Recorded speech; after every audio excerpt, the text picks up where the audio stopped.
All right, welcome to Wolverine MMA live stream. Everything seems to be working. First time I started the stream, it didn't want to work, but everything looks like it's working now. Welcome to Wolverine MMA live, and that'll be our sound test. All right, so tonight we're watching UFC Fight Night 276, Allen versus Costa, and that I've got over on my right. Now on my left, on my big screen, I have the Netflix card, which hasn't gone to Netflix yet. We're still on the prelims. Let me look and see here. I just got back to the house, so I'm going to refresh results here.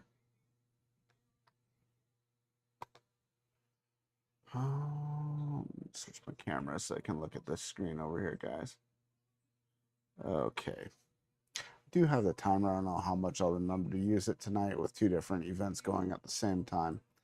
All right, so don't know if we had the first main event fight. I'm not sure what fight we're on. We should be on this fight right now on the UFC. So we've had a pretty good mix of submissions and knockouts on the UFC. I know the first three fights on MVP before I had to run across town were decisions, and then we had a knockout in the fourth fight of the night, I believe. Let's look here. So yeah, we had 3 decisions. 2 of them were split, 1 unanimous. It's the training partner of Arman Sarukian. Then yeah, this was the KO, former Bellator champ. It's how familiar I am with Bellator, because I didn't even realize that. They're like really rolling through these fights pretty quickly on the MVP card, because I mean, I totally missed this fight just driving across town. This guy was a fairly late replacement. I'm trying to remember. There was another late replacement. Actually, it's on the UFC card. We'll look at that in a minute. So yeah, it's like he choked him unconscious, huh? This fight just ended, and I believe Fazila won. So with the way the first 3 fights started, it kind of got me thinking. I mean, we were told that all these fighters were being paid. They're being paid flat rate, not appearance fees plus a win check. So when I see 3 decisions in a row, I know that's how they're getting paid. It makes me wonder if fighters aren't as motivated to, get out there, get a finish, and get the win. And because, I mean, you don't get a second paycheck, I think it's a huge motivator. I'm getting paid half as much if I don't finish this, if I don't win the fight. Which, when you're that motivated, it makes you fight more for the finish because you don't want to leave it in the hands of the judges. I'm not saying that these fighters weren't trying to finish their opponent and weren't like really working hard to win, but I do feel like sometimes that can weigh in your mind if you're getting flat rate compared to check for showing up and another check for winning the fight. The Pereira fight, that was interesting, versus I guess it's Mason Wong. That was an interesting fight. I thought Eileen Pereira, more than I've even seen in her fights in Karate Combat, she looked like a carbon copy of Alex the way she fought. That was pretty interesting to watch. And her left hand, I mean, it was like watching a female version of Alex Pereira fight. It was pretty wild.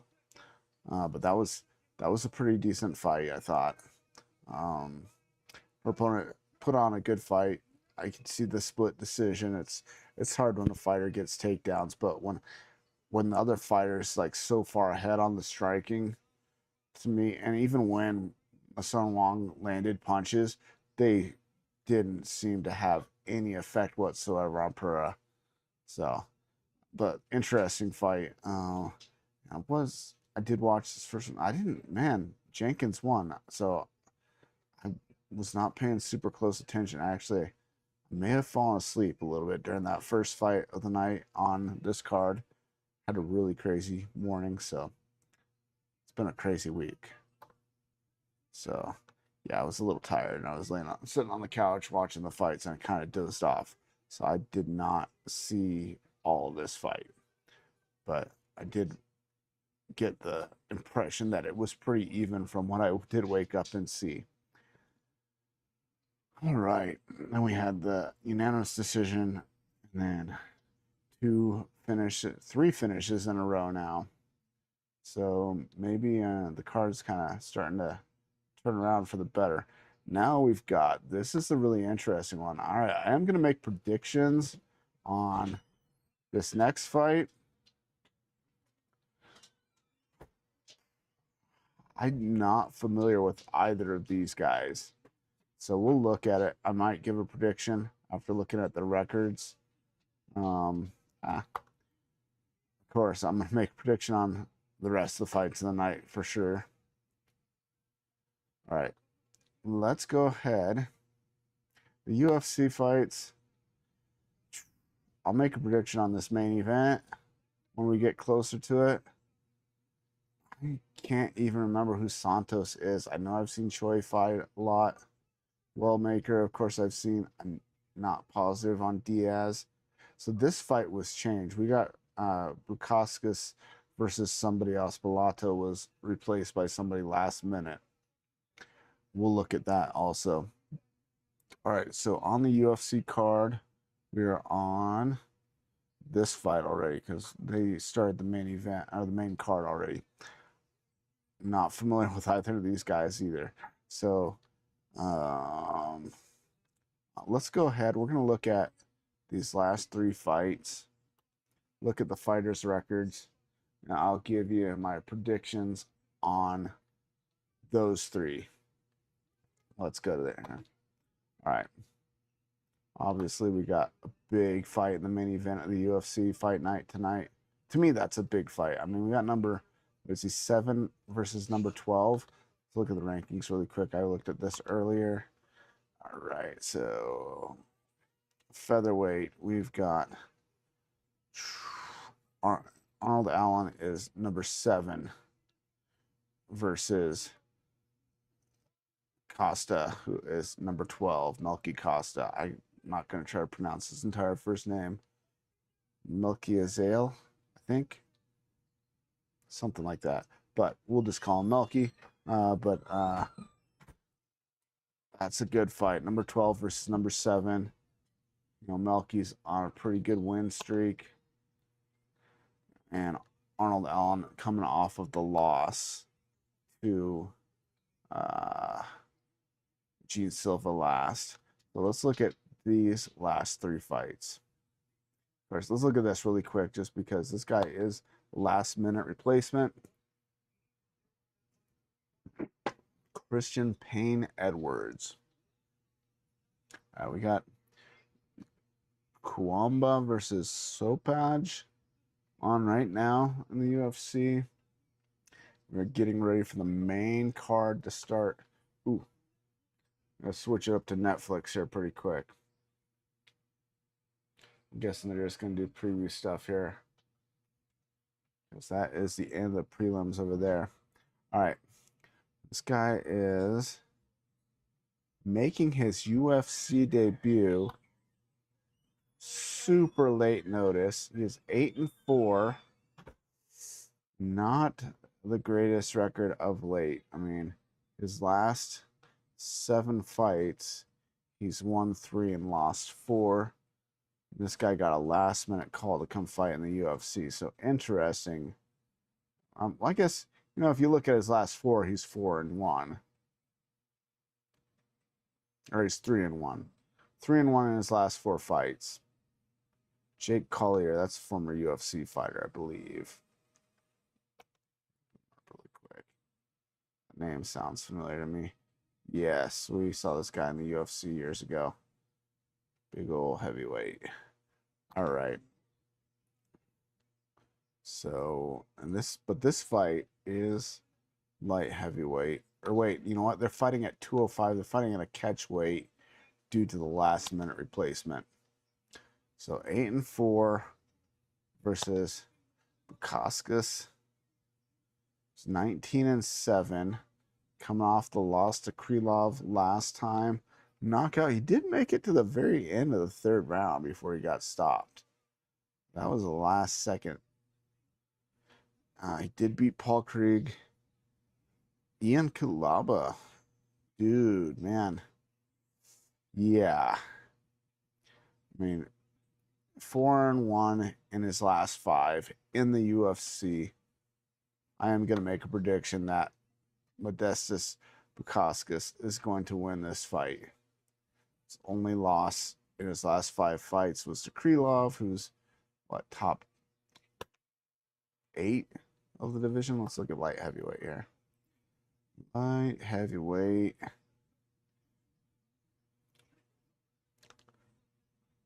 Light heavyweight. Where's Krylov ranked now? Krylov's bumped all the way down to number 13. That division has had some major movement. We got Paulo Costa ranked number 7. So one thing I did see this week, and I know there's no way it's confirmed, but people are already talking Paulo Costa versus Khamzat Chimaev at light heavyweight, which pretty much sets one of those two guys up for a potential title shot. So that makes a lot of sense to me. Paulo Costa versus Ankalaev also makes a lot of sense. You know, Alex Perez leaving the division. I think Krylov is who Robert Whittaker is getting ready to fight. All right, let me see if I can get the Netflix on here. No, it's not supposed to start for another 21 minutes or so. So let's see if they've got something, or at least a preview show or something going.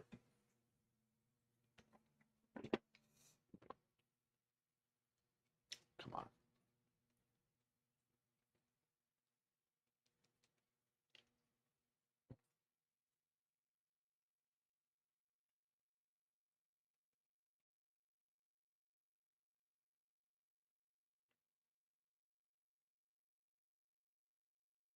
All right.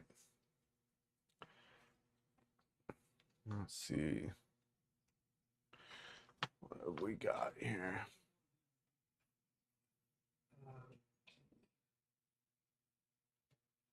Looking this way, so I'll switch my cameras over. Let's see, how do we get?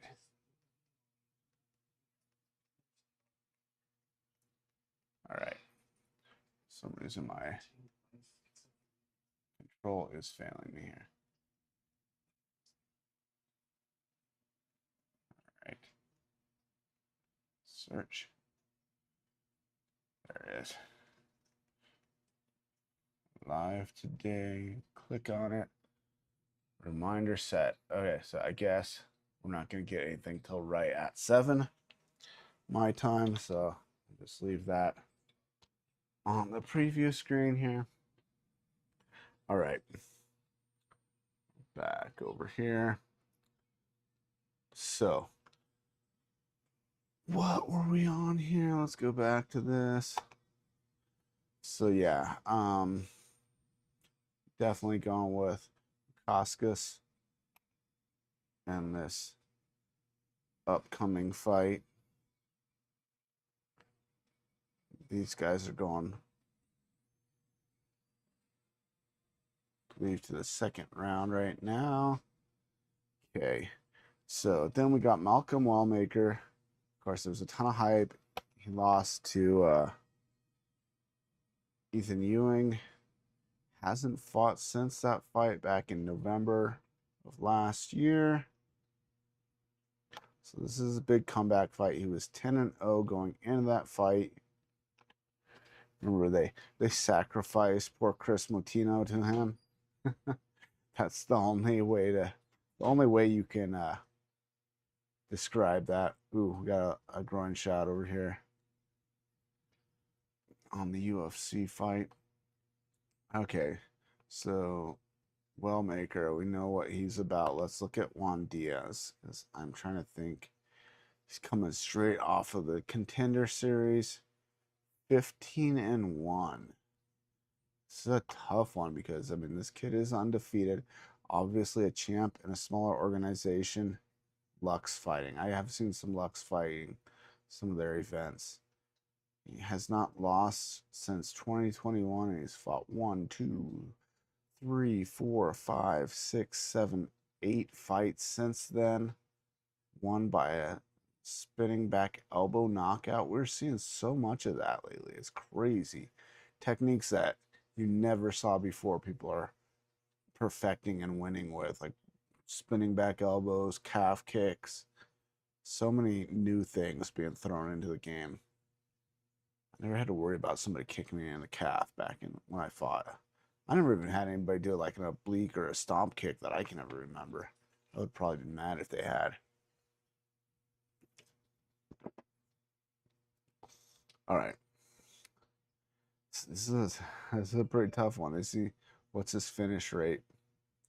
He's had 8 decision wins, 2 submissions, and 5 knockouts and KOs.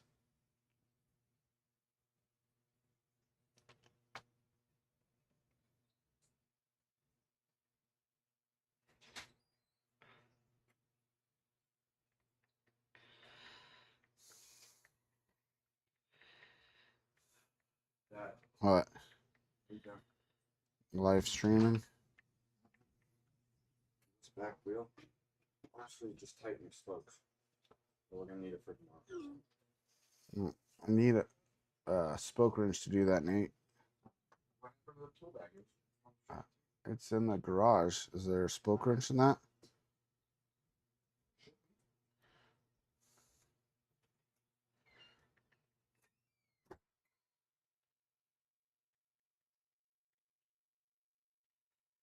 Asking about the fights.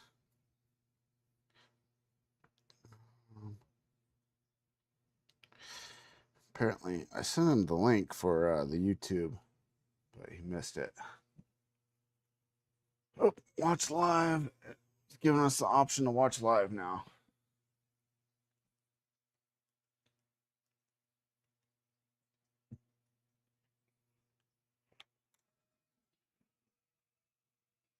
All right. So, yeah, this Juan Diaz could be really tough.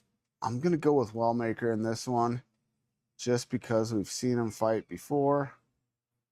He's coming off of the one and only loss of his career. I think he's going to be super motivated. So I'm going to go with Wellmaker over Diaz, but this could be a real barn burner. Oh, it looks like this fight's over. Sopajuan. Okay, so I'm going Costas, Wellmaker. And I'll get back to this fight here in a few minutes. Let's go to the MVP card.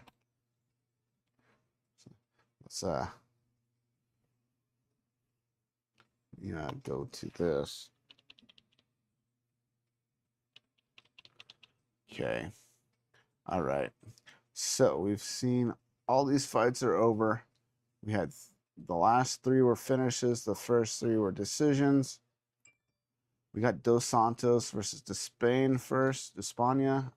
I don't remember how you pronounce his name, but this is a crazy, crazy fight. And did you guys think it was weird that it was on Tudum? Live on Tudum and MVP YouTube. I don't even know what Tudum is. I tried looking it up.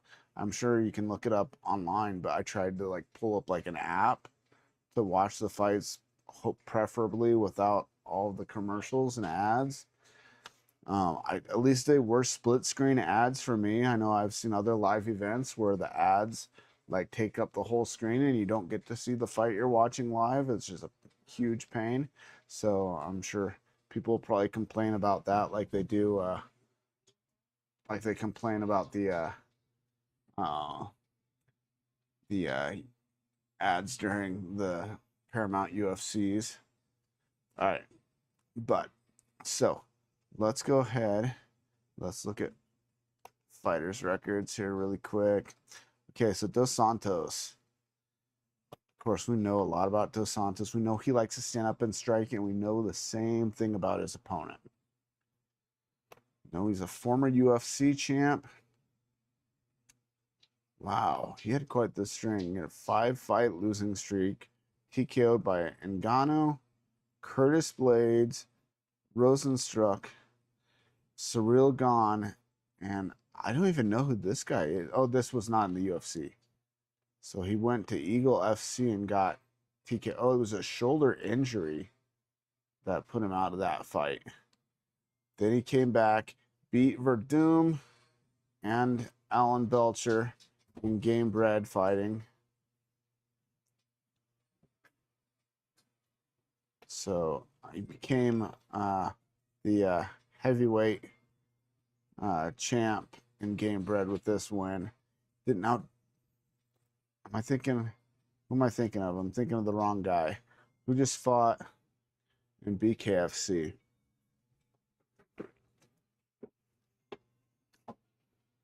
Who was it that beat Ben Rothwell in BKFC? That wasn't Junior Dos Santos, was it? No. Different former UFC champ. I can't remember who it was. But man, wins over Derek Lewis, Tai Tuivasa, and Ivanov. Lost to Stipe, of course, by a TKO, but hadn't he beat Stipe years before? Yeah, by a decision. Lost to Alistair Overeem by a knockout. Beat Ben Rothwell by a unanimous decision. So who am I thinking of?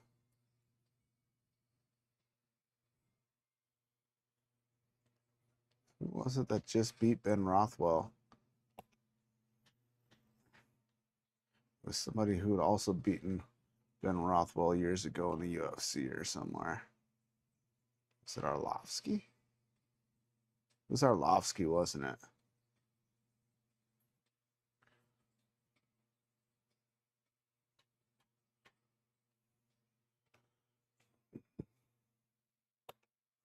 Yeah, that's the fight we stayed up super late to watch.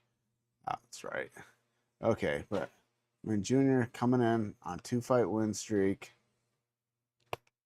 Remember, this is MMA. This isn't karate combat where you're guaranteed a fight standing on the feet. Despania came off the Contender Series, crazy knockout. Yeah, his fights hadn't even gone a minute, had they? Let's look at this. This is crazy. Okay, so his first fight did go 4 minutes and 54 seconds before he TKO'd his opponent.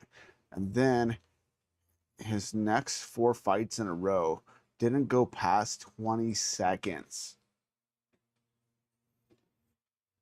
That's pretty insane. Okay, so I thought he had fought on Dana White's Contender Series to get into the UFC, but apparently he went straight to the UFC and won his first fight in 18 seconds. Then he lost 2 in a row before the UFC let him go. Then he went to Karate Combat and became the heavyweight champion there. Undefeated, I believe 2 or 3 fights in Karate Combat now. Now he's fighting tonight. So he's 37 years old. How old is Junior? Junior's pretty ageless, man. He's only 42. For heavyweights, these guys aren't really that old. 23-10 versus, so a huge experience edge to Junior. Man, it may not be the best bet. No one Despang's finishing rate. I kind of gotta go with Junior on this. He's just been so good for so many years. And coming off of 2 straight wins like that, I kind of think, I mean, especially if you were to get a knockdown or even take him down, we know he's pretty weak on the ground. Now, I've seen him spar with Alex Pereira. He's like probably the first heavyweight that I remember seeing Alex Pereira sparring with. And he stood in there with him, but I mean, they're sparring, so this is going to be an interesting one. Like I said, I am going to lean towards Junior in this fight just because the vast amount of experience he has over him. But we could see a big win over here on this side too. But I'm going with Junior for my prediction. Now, these next two guys, not familiar with at all. I don't know if I'm going to make prediction. 22-2. Wow. Fought this year. Okay, so that is kind of a theme with some of these guys that they haven't fought. Well, if you look at the main 3 fights, this guy's not fought in a while. But that's not the case with these fighters. Okay, he fought back in October of last year. He's 17-4. And I don't know names. Yeah, none of these people are in any way familiar to me.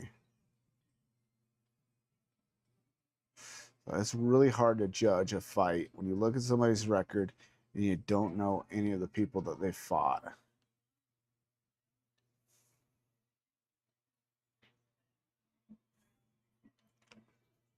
(17-4). What was his opponent? One more time.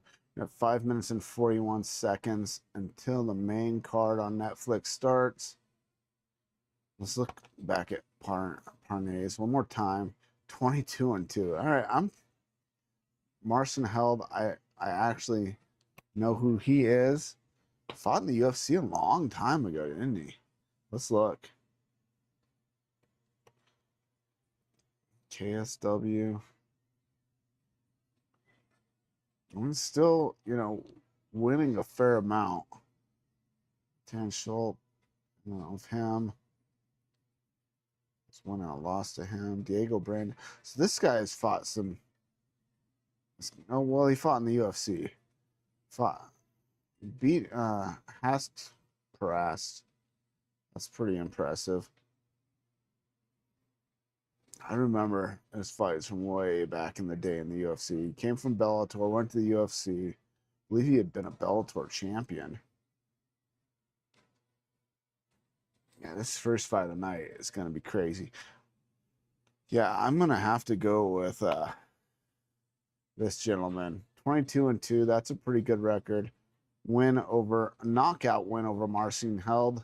That's pretty impressive. So yeah, I'm leaning towards Junior, but this is gonna be a crazy fight. If it goes longer, I'd probably go Junior. The quicker it ends, the more we probably gotta lean towards Despawning. But I'm going Junior. We're getting ready for this next fight in the UFC. Last minute replacement against Bukastas. All right, so I'm going over here. All right, now pretty much a no-brainer, guys. I don't even know why they made this fight. The other crazy thing about this is Francis Ngannou, third to last fight. I mean, isn't that wild? I mean, UFC champion, didn't ever lose the belt in the cage. Still hasn't lost an MMA fight since then. I mean, he's only fought once. But how this fight's happening? He's 39 years old. Hasn't fought since October of 2024. The fight with him for the PFL. I believe that was a title fight. And he just crushed him. I mean, it wasn't even a fight.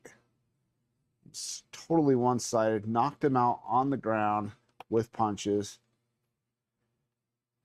And we have Felipe Lins. Yes, he's coming in. Let's see, he fought less recent than Francis. He has a win over Ian Kutlaba by a decision. Who's a light heavyweight. Christian is, I believe he's also light heavyweight. St. Preux, I think he moved up to heavyweight. So some of these may be heavyweight and some may. Let's look really quick. Yeah, that one was definitely light heavyweight, the first one, the most recent fight.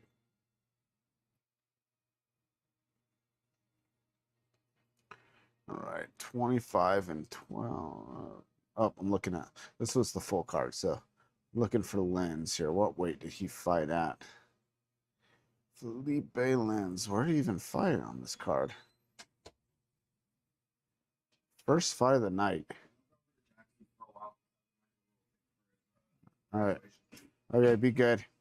So this was, in fact, a light heavyweight fight. Maxim Grishin. Okay, that's not the fighter I was thinking of. That's a light heavyweight fight. Okay, so his two most recent fights are light heavyweight.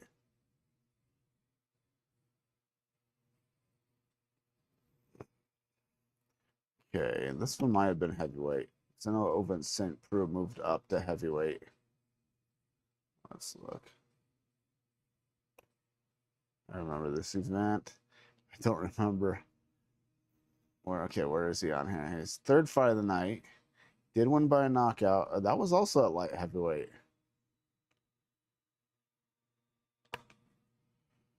Were all three of his UFC fights light heavyweight fights? Or, well, all four of his most recent, I mean. Oh, she headlined the same card that he's on again here.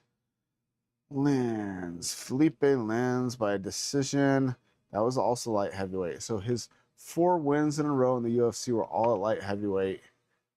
Against Tanner Boser at heavyweight, he lost. Against Andrei Arlovsky at heavyweight, he lost.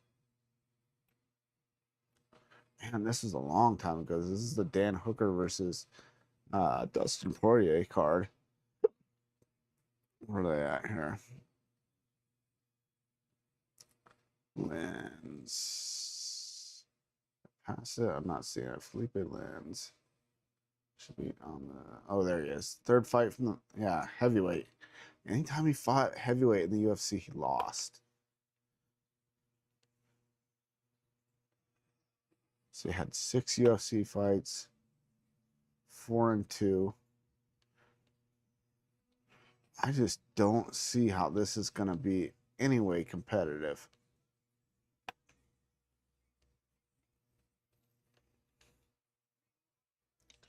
All right, so where are we at here? All right, so I'm predicting Junior, I'm predicting Parnays and Francis by an absolute one-sided murder. All right, we're getting ready for the Bukowskis fight over in the UFC.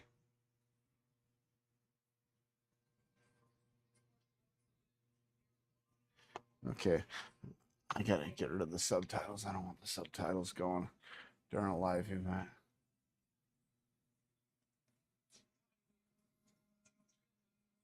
How do I get rid of the subtitles? All right. Netflix has a different here. All right, there we go. Don't want the subtitles. English original. There we go. All right. So, yeah, we'll get into the 2 main fights over on the Netflix card here eventually. All right. So we're getting ready for my first predicted fight in the UFC tonight.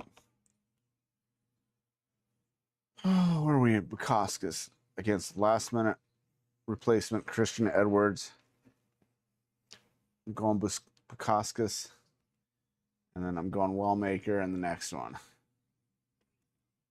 This could be a really tough fight. You got 2 guys not quite undefeated, each have 1 loss.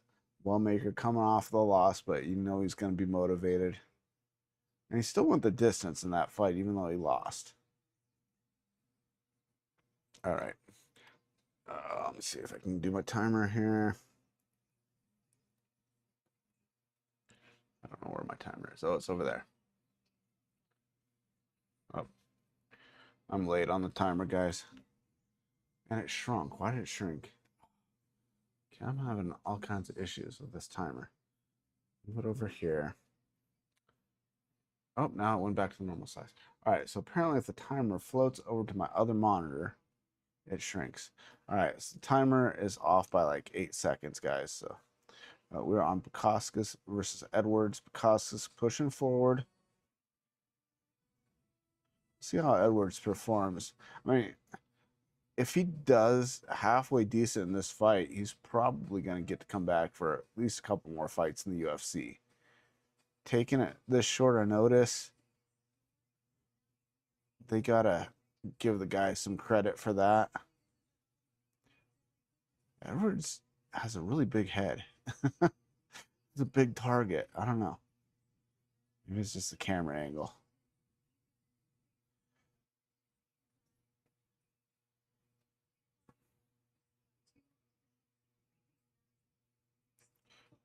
Edwards going for the takedown. Bukauskas trying to cross face, digging an underhook, grabbing the chin. Good tactics. He's got the underhook. Double underhooks now. Able to defend.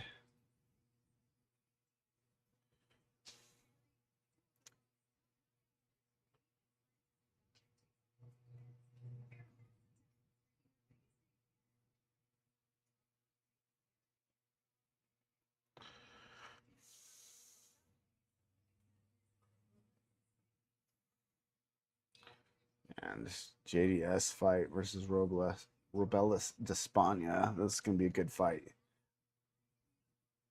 I'm stoked for this first fight of the night.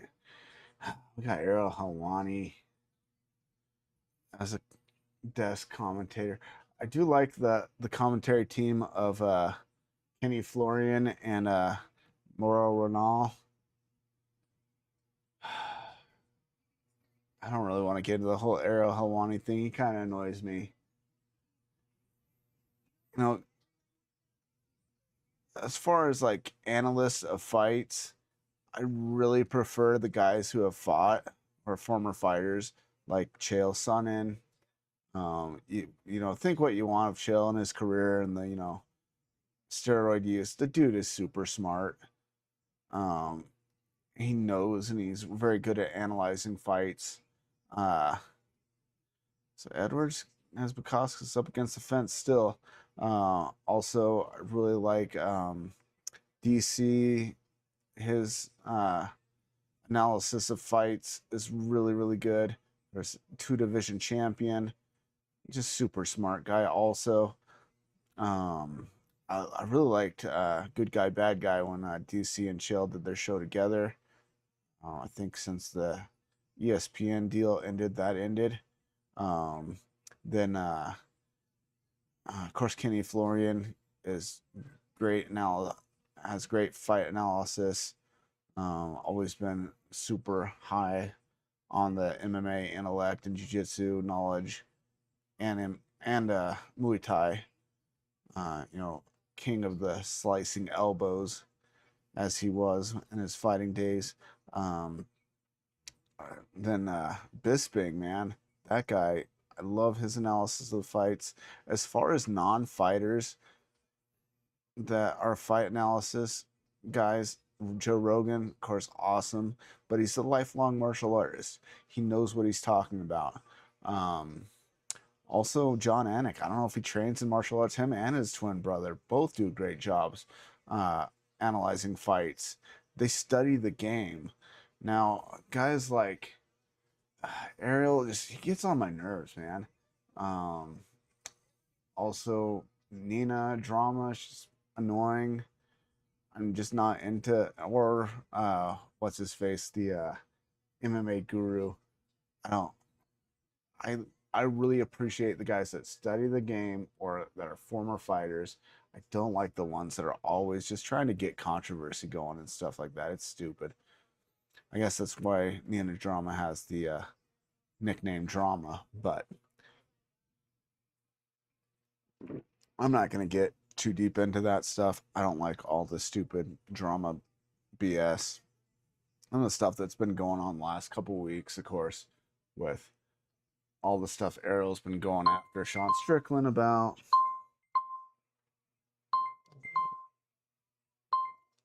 All right, so a pretty close first round considering this guy's the last minute replacement.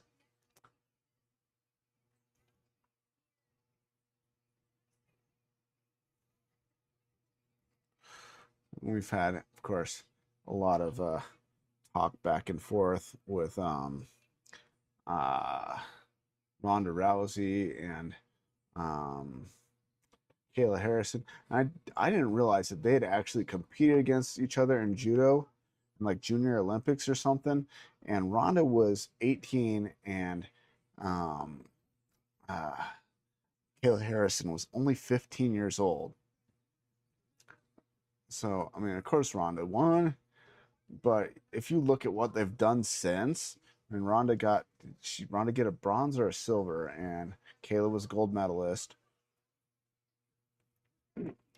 Kayla beat Holly Holm her first fight in the UFC, who, you know, soundly knocked out Ronda, which is what led to her leaving MMA after the Nunes fight. And Nunes is the girl Kayla Harrison's fighting next. So, I mean, she's done way bigger things in a, you know, shorter span of time with the UFC than Ronda did. I'm just all the trash talking back. They're not going to fight each other, so what's the point of the two of them trash talking each other? And most of it's coming from Rousey, and then it's just Kayla Harrison responding, which you can't blame her. And this fight over here, I didn't start the timer for round 2, but we're on round 2 of Bukauskas versus Edwards.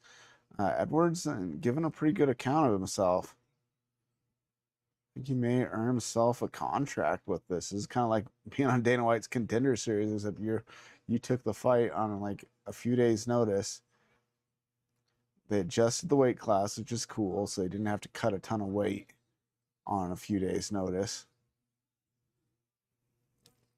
And I know I like it when they do that. When somebody takes a fight late, you should adjust the weight class. Ooh, Bukauskas has Edwards rocked. So Edwards looking good, but got caught. Bukauskas trying to get separation. Edwards trying to tie him up.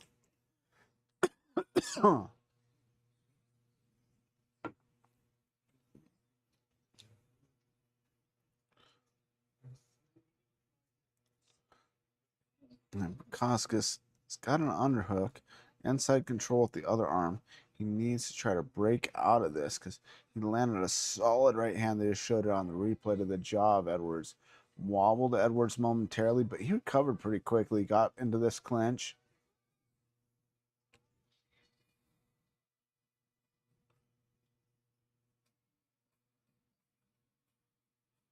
Oh, all right, come on. Let's get to the first fight of the night on the main card over here. We're all anticipating this huge heavyweight bout.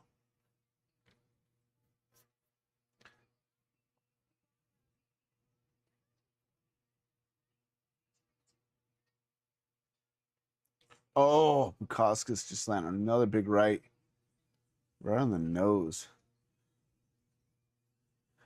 Oh, rocked him with another right. I think this fight's ending here in this round. I don't know if Edwards is going to make it past this round, but I mean, props to Edwards taking this fight short notice against a guy with quite a few UFC fights, who's had some pretty good wins. And he's never fought in the UFC. Just stepping in like this. It's pretty awesome. Are his shorts even customized? Do they have his name on them? I think they do, but it seems like they can get that done pretty quick.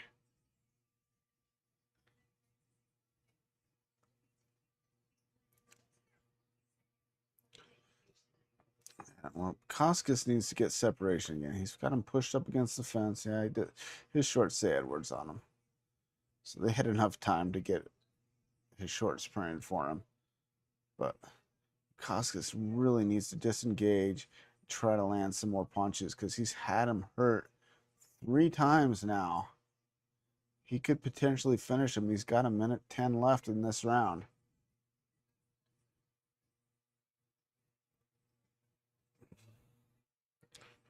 They're making the point that Francis is, of course, favored to win over Lins. Lins could make a huge statement if he were to somehow beat Ngannou. Now, I'll say one thing. I don't think I've got it here, but I saw a picture of Ngannou and him at weigh-ins, and I know Ngannou weighs a lot more, but man, Ngannou looks shredded. Don't think I've got it here. This is an interesting fact. Perspective on Gina Carano main event for Netflix. Max Holloway's entire MMA career, amateur and pro, has taken place since she last fought. Pretty wild stat there.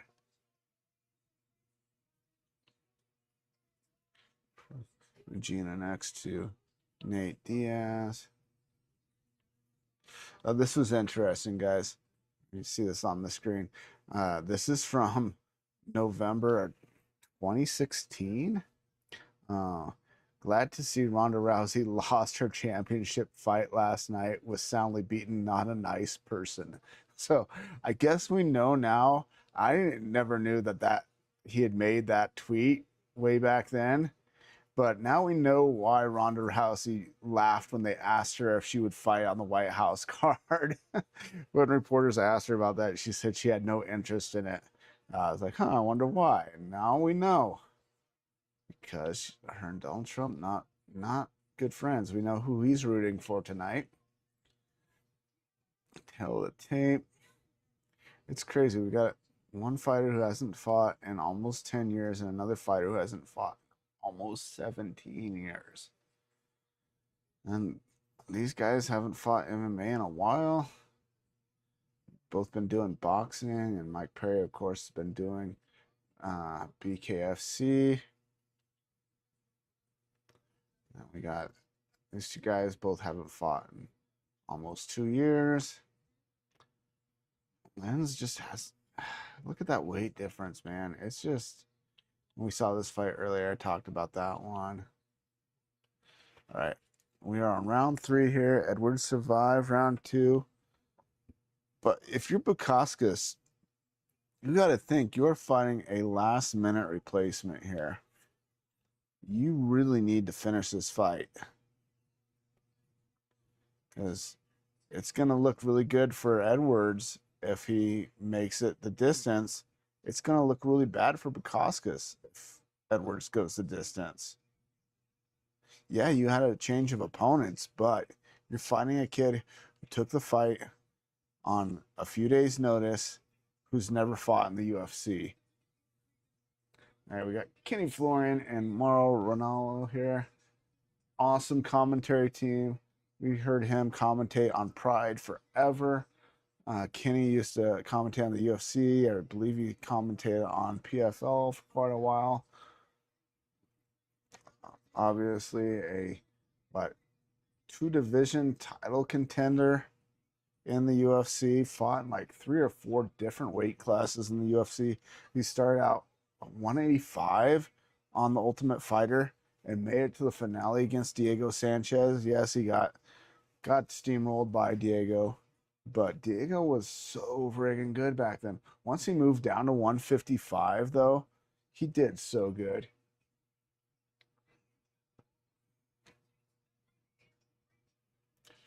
We're showing the tail of the tape. And Dos Santos, like I said, he's got the experience. If he can weather the early storm of Robles de España, he can win this fight. Now we got Edwards with Bukauskas pushed up against the fence again. This is not... It doesn't look really good for Bukauskas. I mean, he's going to win this fight, I think, by a decision pretty handily, but he really needs a finish.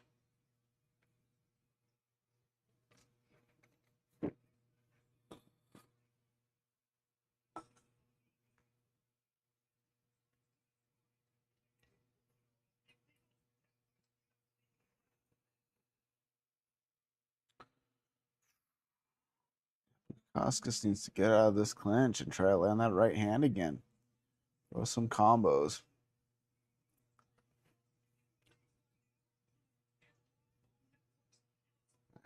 First MMA fight to ever air live on Netflix. This is pretty wild. I'm sure there's probably, man, I can't imagine the numbers they got to be doing. Now, I don't know if you guys noticed, but when this was on YouTube earlier during the prelims, they had multiple technical issues where we went to, the color pattern screen. Hopefully, that does not continue into the main card.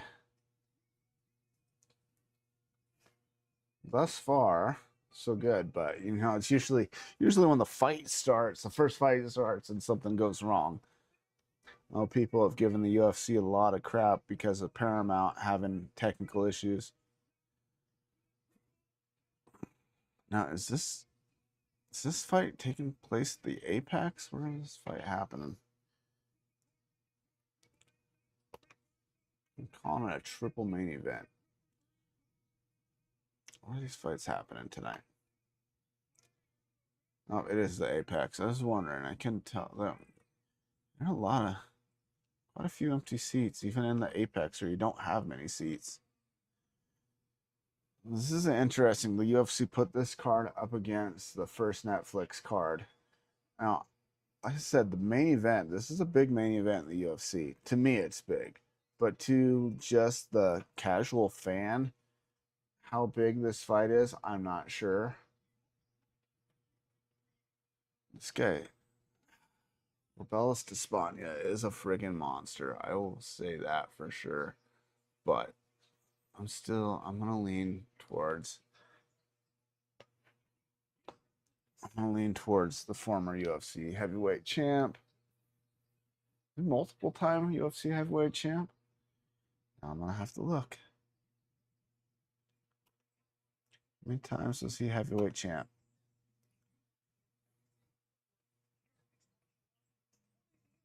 And right now I believe he's game bred heavyweight champ.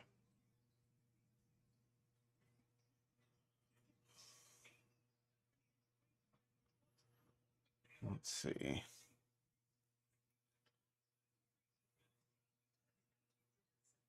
Just crazy wars with Cain Velasquez. I forgot he beat Cain the first time, and Cain came back and beat him 2 times after that. He KO'd Velasquez in the first round, their first fight. Man. So that be when he became champion?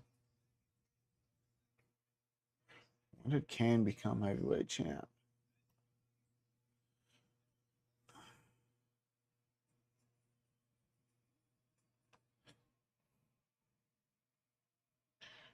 Okay, let's look here. Cain Velasquez beat Brock Lesnar to become the heavyweight champ. Ooh, he lost. I didn't realize that. He lost his very next fight to Junior Dos Santos. Then I think this one here may have been an interim title fight. And then he fought Junior for the belt again and beat him. Defended, then beat Junior again. Lost the fight down in Mexico City to Fabricio Verdum due to not being acclimated to the altitude. I don't think he became heavyweight champ again. Did that? I was trying to remember. It was junior champ twice because he beat Cain, and then he lost to Cain.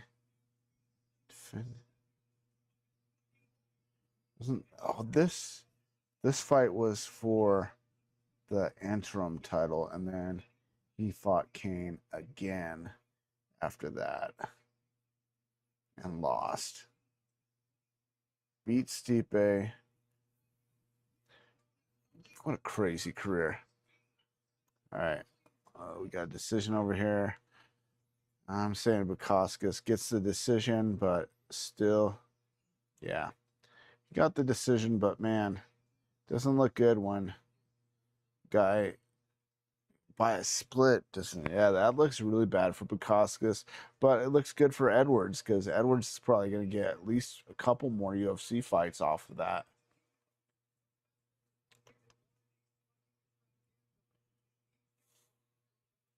All right. So getting ready. This is the fight I've wanted to see. Make sure Tom is watching.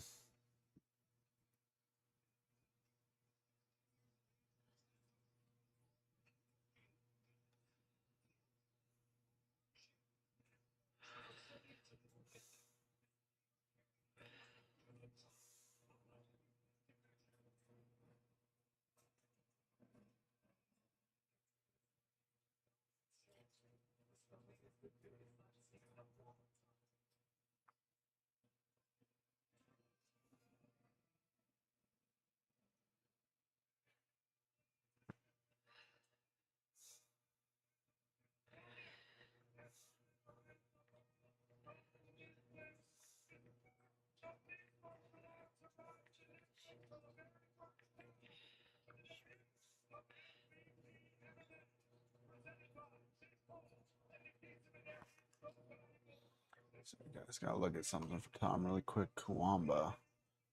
What's that guy? Oh.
Well, I got some messages here. I didn't. Sorry, guys.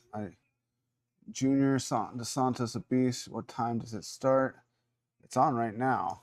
Uh, sorry, guys. I don't get a lot of comments, so I didn't notice.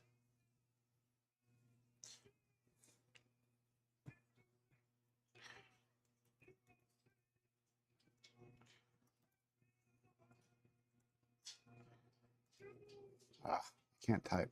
Right now, it's starting. All right, guys. Sorry. Got sidetracked here. Tom was asking about this fighter. All right. So, going Dos Santos, but this is a crazy matchup, so we'll see what happens. Get your head out of the window. Dogs, as always, they gotta shove their heads in the window and mess up my lighting. Sun way right behind me here. All right. This is the fight I've been waiting for all night. First fight, main card. I'm super stoked for this. This is a small cage, too. That could play a factor. Okay. On Junior Dos Santos versus Robelis de Spania. Yeah. Yeah, Junior's got to keep those hands up. Because Despania is a freaking beast, man. Junior's smart, though. Ooh, good low kick by Junior. Takes the legs out from under Despania.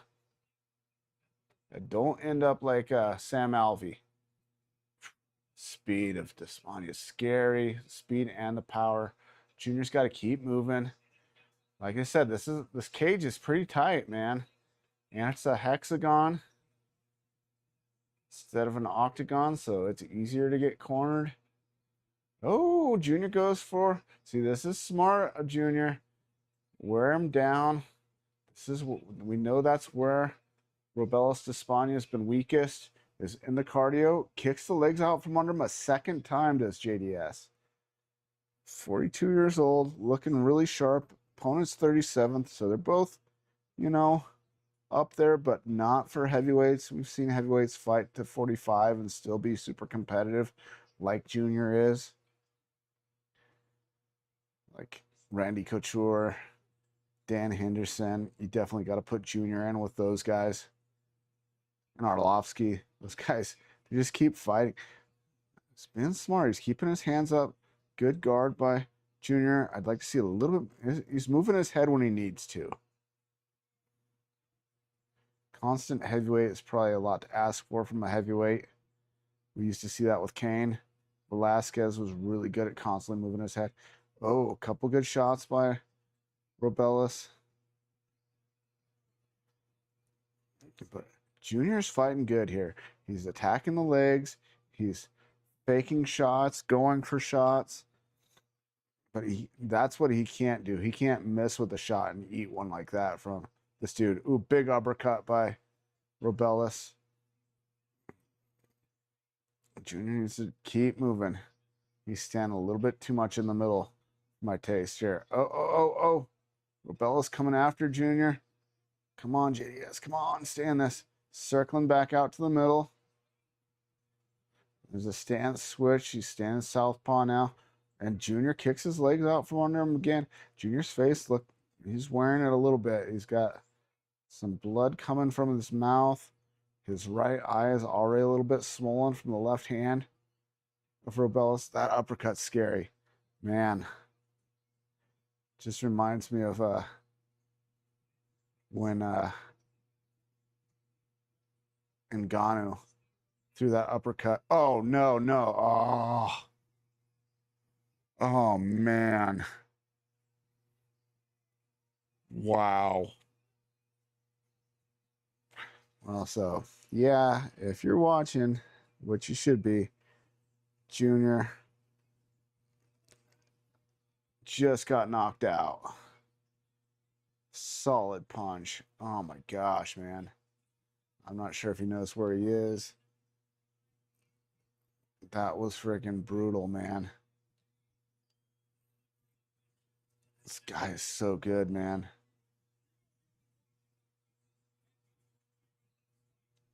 So, man, Robelis, if they do another MVP card, we could definitely see Robelis against Ngannou, man.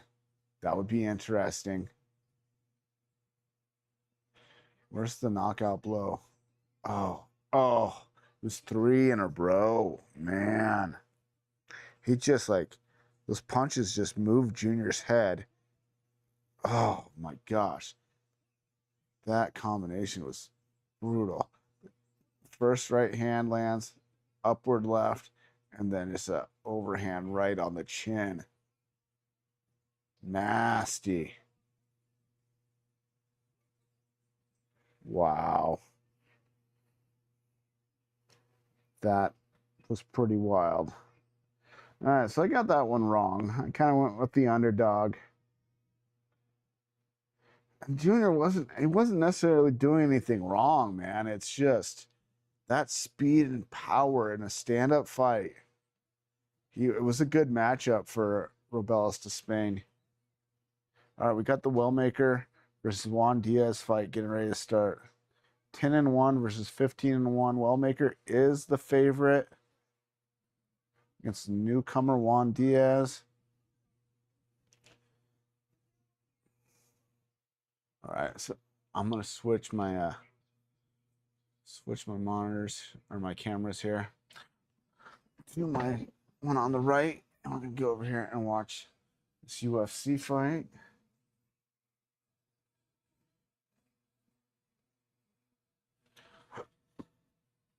All right, announcing Juan Diaz, Lima, Peru. So I did predict Wellmaker in this one. So this goes better. Oh, and then I see who's in his corner. Brandon Moreno. That gives him a couple extra credit points for me, man. Because that's a great fighter in your corner. Weight class above Moreno's, though. But you're training with that guy and you're within a weight class of him. That's going to give you some huge benefits going into the UFC, man.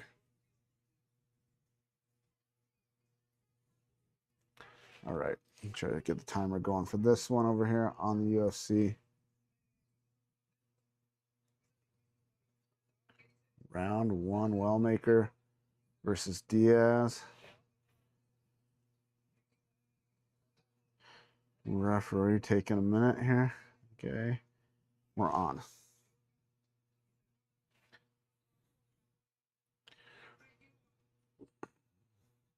Wellmaker starting out southpaw, Diaz conventional.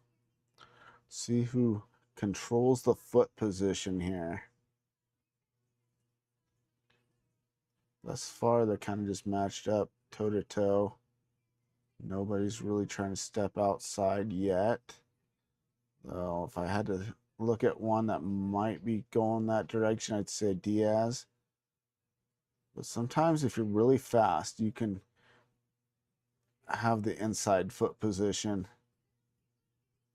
and still be able to pop jabs out there, which jabs are not always the most effective opposite stances.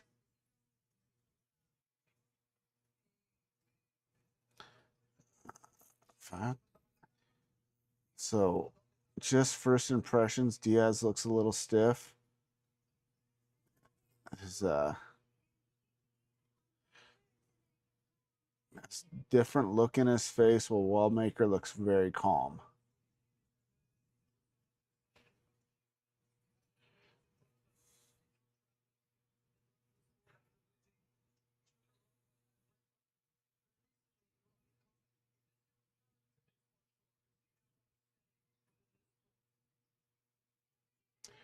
Body kick by Wellmaker.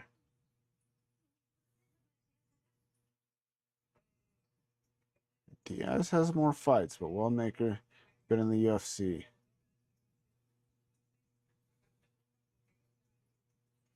Diaz will get more confident as the fight goes on, I believe. Just think his facial expression maybe looks like that all the time, but doesn't have that confidence that Wellmaker has.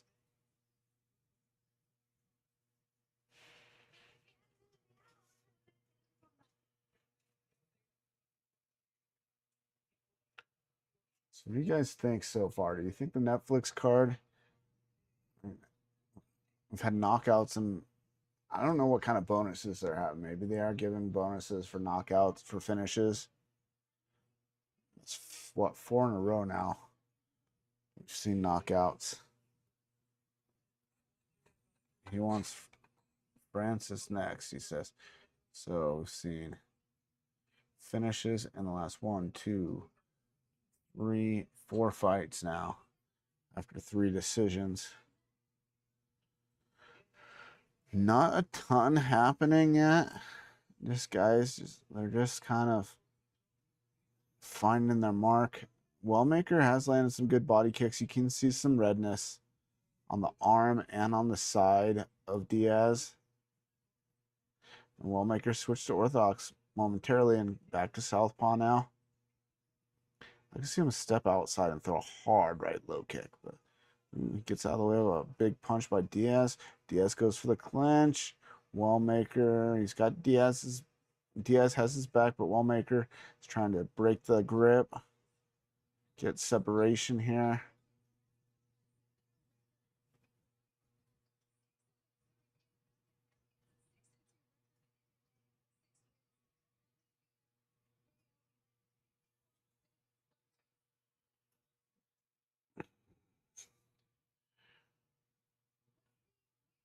So I got the first fight I predicted over here on the main card right.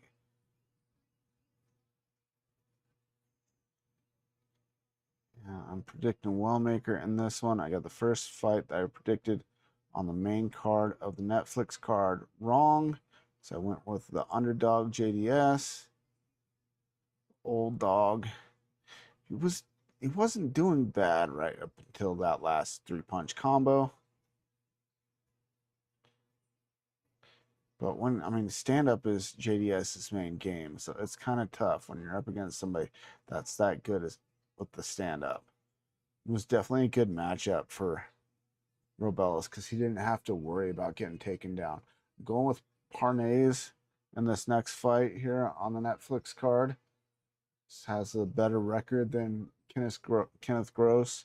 Had the win over Marcin Held, who's been around for a long time and still a pretty good fighter. Oof. Spinning heel kick misses.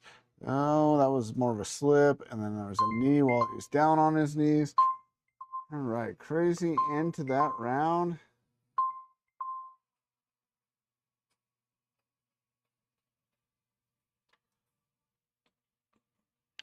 Giving Wellmaker a little bit of time to recover here. The doctor check him out because he did take a knee. So it looked like he was on one foot.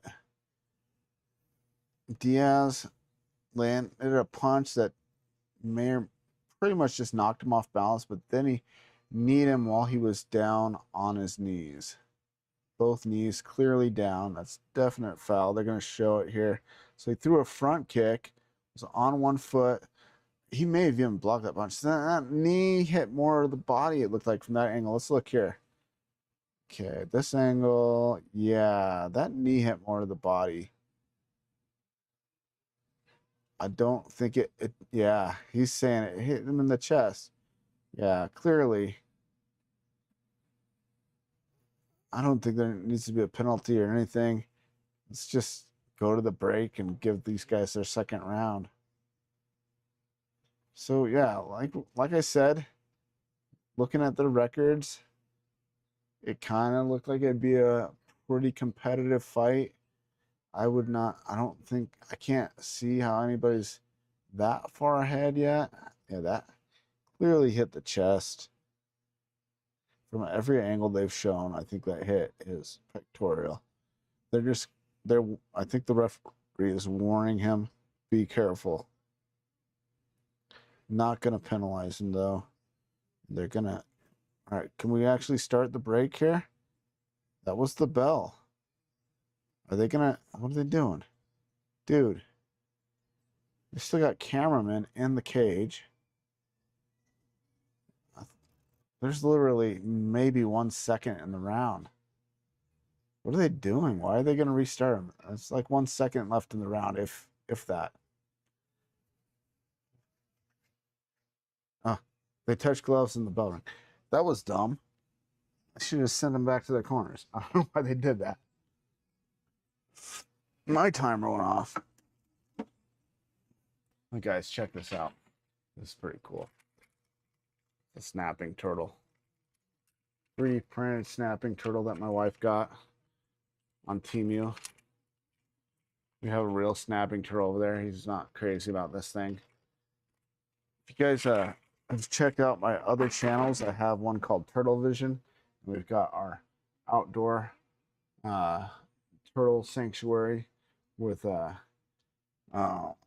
7 red-eared snapping turtles out there. Oh, they're showing it again, dude. They're rewinding it fast. It clearly did not even make contact with his head. Maybe his thigh touched his head a little bit, but that's not a knee. Guys, I haven't even advertised fights or the live stream tonight, so I'm going to do that. All right. Round 2 starting. Sorry, guys, timer's going to be just a couple seconds behind. Round 2, yeah, I'm like literally 2 seconds behind here. Maybe 3. All right. So, first round, pretty even. Diaz had that moment at the end. Wellmaker standing on one foot, got knocked off balance. He threw that knee, hit the chest. Referee thought it was a foul. Stopped the fight. And it wouldn't have made any difference. There was literally a second left in the round.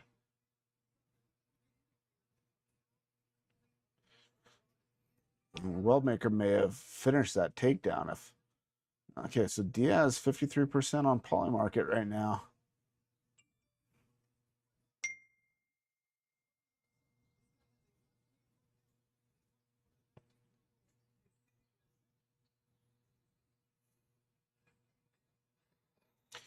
All right.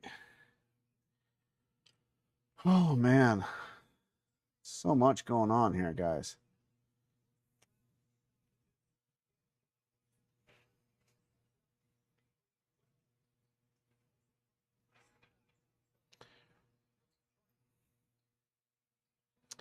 Wellmaker's got to be feeling the pressure. Buying a first timer in the UFC. Last time that happened, he lost by a decision to Ethan Ewing. Try to share my link a little bit here, guys. I'm going to go ahead and share the YouTube link first.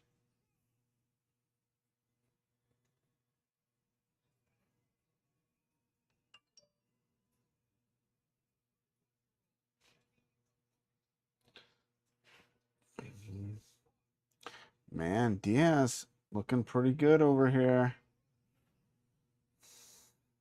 Kind of getting me a little worried. You get another prediction. Tom was just talking about how he actually met Junior Dos Santos. He was a nice guy.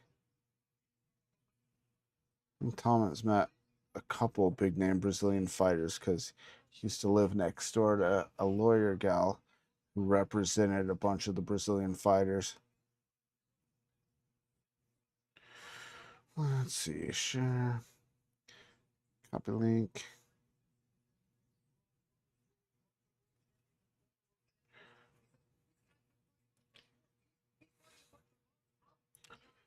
Man, this is rough for Wellmaker, man. He's having a rough time with Diaz.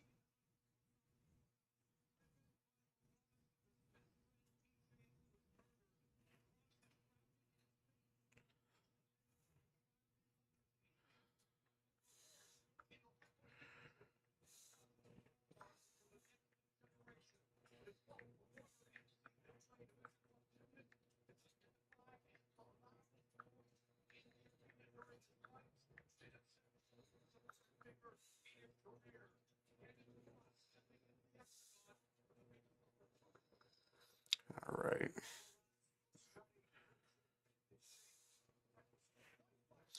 Wellmaker needs to get some separation badly.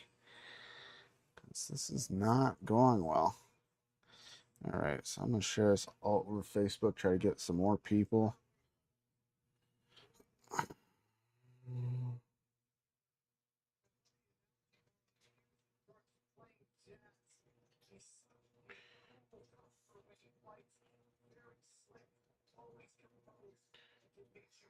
Maybe.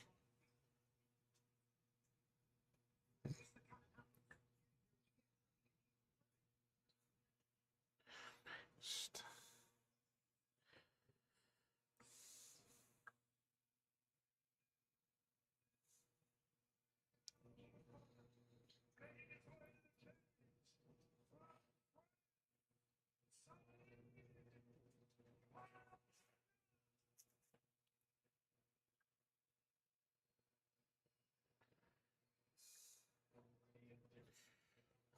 Something I was commenting on earlier today was it kind of looked like pretty wild. Gina looked like she had an easier time making weight for this fight at 42 years old than she did her fights when she was younger. Pretty wild.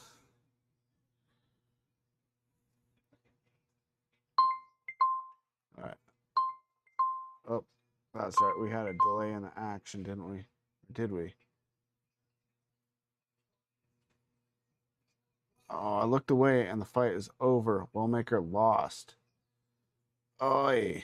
All right, so I'm 1-1 on my UFC predictions. I'm 0-1 on my MVP MMA predictions. Oh yeah, that crazy submission. They called it the capsule lock. So, what's her face? Polyana Viana had a front body lock, or body lock from the guard, body triangle from the guard, and the other girl got her foot trapped under her opposite hip and then sat up and pressured into her knee. So basically made it like she was doing a ham or a calf slicer on herself. Pretty wild. Yeah, I've never seen that submission anywhere before.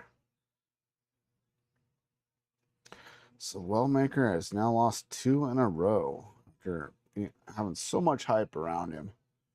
This one's worse, losing to a guy the first time in the UFC by a finish, not just a unanimous decision dominant loss like you had to Ewan. I'm not gonna advertise my live stream on Don Fry's live stream. Too much respect for Don Fry. I met Don Fry and Dan Severn up in Denver or Loveland, Colorado. Super cool guys.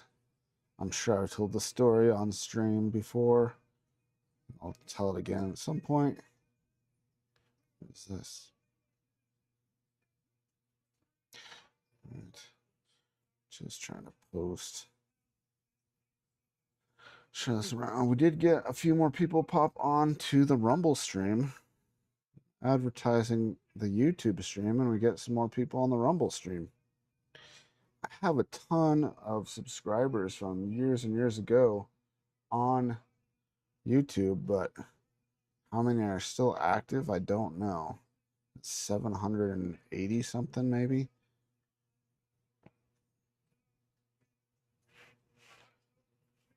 Yeah, that's a bad break for Wellmaker. All right, I'm going to share it one more time. I'm going to focus on this next fight over on the MVP card. Hopefully we get more people joining the stream. I see we have a few more people, guys. If you're just joining us, we're watching UFC Fight Night over here, and we're watching MVP MMA #1 on Netflix over to my left. I'm going to switch to my left view here. I have 2 cameras now. I like my setup now. I never have any problems with anything. Everything works good. I don't have any glitches. The only thing that can sometimes happen is if I don't move my cursor around over here, I'll sometimes lose my one computer will go on standby. Okay, so I predicted Junior. He lost. He was the long shot, but I went with Junior because of his experience. He was doing pretty good right up until that 3-punch combo put him away. I'm predicting Parnays in this one. Just has a much more impressive record than Cross does. Should be a good matchup though. So we've had 4 finishes in a row over here on the MVP card. I am, of course, predicting Francis over Felipe Lins. All right, here we go. Round number 1. Let me see if I can actually do my timer right for this fight. All right, we're on round number 1. Parnays versus Cross. Parnays already gets a takedown. Cross comes back up. This is going to be a crazy one. We can already tell. They're flying all over the place. What weight are these guys? Lightweights, 155ers. So yeah, this is always a competitive, fun division to watch. Oh, good, nice scramble back up to the feet by Parnays from half guard after getting momentarily taken down. Yeah, this is a fast-paced fight already. Now they're in the clinch. Things slowed down a little bit. Cross looking for the takedown, but Parnays defending well, gets double underhooks, rotates, crosses back to the fence now. Lands a little bit of a punch in there. Always like from underhooks, try to come over the top with an elbow. And by I mean I trained that on the bag and stuff, but then I never actually did it. Maybe I did it once in a fight. This is funny. I watched my Billy Martin fight, my final MMA fight. I didn't think I'd thrown any elbows in an MMA fight. I couldn't remember having thrown any, and I did see that I did land an elbow on him in that fight on the ground. I think I threw one in a Muay Thai rules kickboxing match. I just when you don't train elbows and you just hit them on the bags and stuff, and you don't do it in sparring, it's really hard to do it when you're fighting. You forget, hey, I've got this other limb I can hit with, or a shorter part of my limb that's got some good power and can cut people open and knock people out. You just don't think of it if you don't spar with elbows. We talked sometimes about getting elbow pads and sparring with elbows. Should have. Didn't do it though.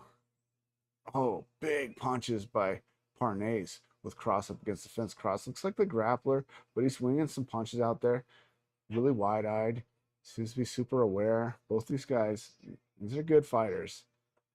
Lots of experience, and they've both been fighting recently, unlike the rest of the fighters on the card from here on out. Haven't fought in a while, at least not MMA. It's got to be the most, I don't even know how you say it, but the longest layoffs for fighters on a card ever in the 3 last fights. I highly doubt they've ever had on any card. And they're still interesting matchups just because of who they are. Oh, wow. Full mount by Parnasse. Cross still hanging tough. He's trying to turn back in.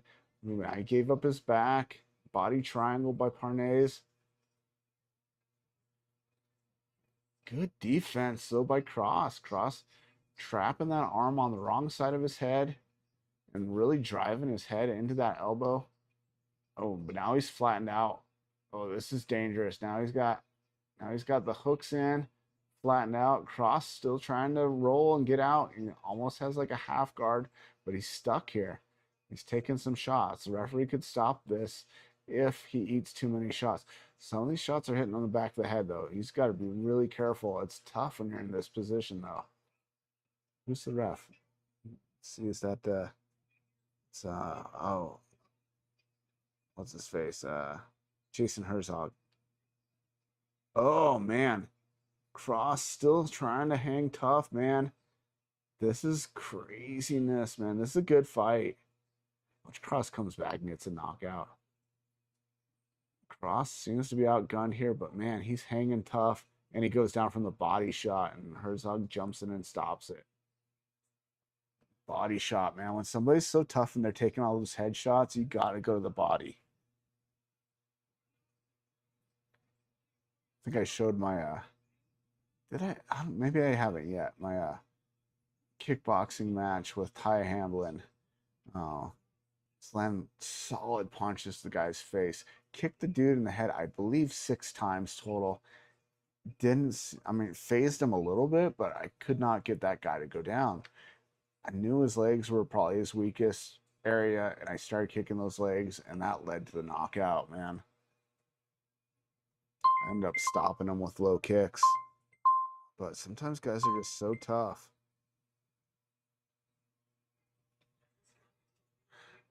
That was impressive. That was a good fight, man.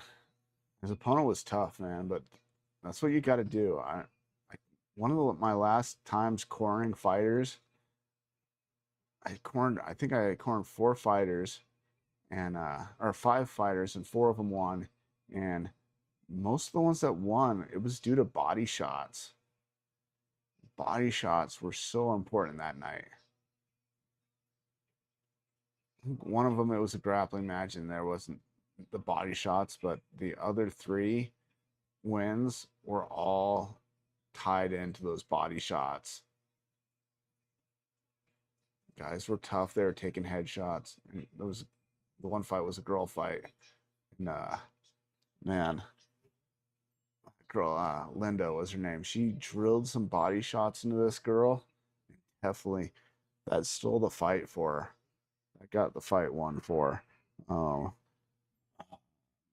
kid's name was Zion, and he landed some mean body shots. The other one, I'm pretty sure, was Daniel, and he landed some good body shots to win his fight over a dude who was just eating headshots like they were candy. I think that was his fight with Isaiah. They both trained at our gym. They're both tough guys. All right, where are we at on the UFC, man? There's a lot. This is a crazy night with two events going at the same time. Okay, so we are on co-main event in the UFC now. Just saw Wallmaker lose his second fight in a row. Dude had so much hype. So I'm 1-1 on my predictions here going into this fight. And have I made a prediction? I don't think I have. Let's look at both these guys really quick. I need to predict this fight. I've already predicted the next fight on the MVP card. So he beat Nate Landwehr by a TKO. Bill Algeo, I know of him also, and he beat him by a TKO. Korean Superboy, we know a little bit about this guy. Lost by TKO to Charles Jourdain and to Jeremy Stevens. I didn't remember that one. And to Cub Swanson. So this guy, it's either hasn't had a lot of decisions in the UFC, has he? Holy smokes. It's either win by knockout or lose by knockout, usually, for this guy. Super definite precision striker.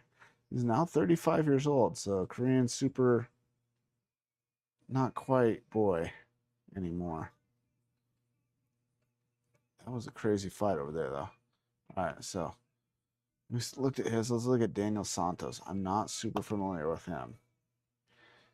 Okay, he is 14-2, so that's a pretty impressive record. Man, 4 wins in a row in the UFC. Fairly active. Fought twice last year. Last fight in October, TKO. Man, I don't remember his fights. To be perfectly honest, 14-2 though. Man, I'm gonna have to go with Santos on this fight. So looking at the records, looking at his string of wins, he's got 2 in a row, and he's got, what was it, 4?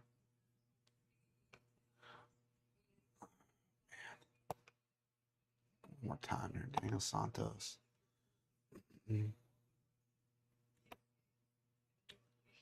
Yeah, 4 wins in a row. Lost a decision to Arce.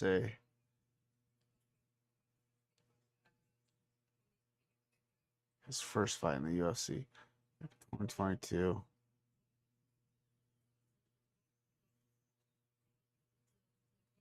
That's 2 TKO wins, KO wins, and 2 decisions in the UFC.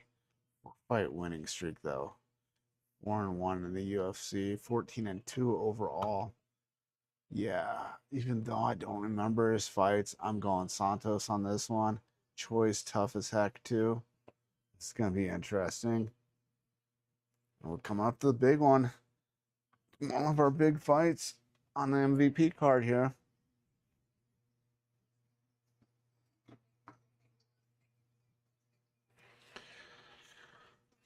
Oh man.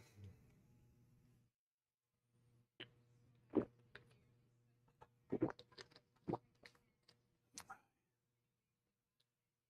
comes Choi. I'm gonna switch camera view over here until we get to the Ngannou fight. So we're switching over to the UFC on this side. And while we wait for this fight to start, I may advertise a little bit more. What was that? Got some sort of notification. Ah.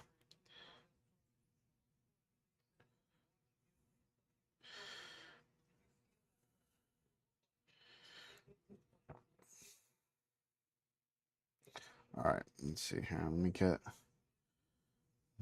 my link for the Rumble. I shared the YouTube one a bunch. Let's share the Rumble one around and see if we get a few more people on the stream. Guys, if you are watching on Rumble, if you haven't followed me on there, if you could, that would be fantastic. I am 4 away from 100 followers on Rumble. And once I have 100 total followers between all my channels, I can start doing ad reads and getting a little bit of money for my effort. Would be nice. All right, share, copy link. If you could share this also, that would be great. Okay. If you got the Office Space reference there, awesome. Glad you guys have good taste in movies. Office Space, awesome movie. One of the greatest films ever made. I like to describe or call good movies films. My kids hate that. Like, anytime you like a movie, you call it a film, Dad.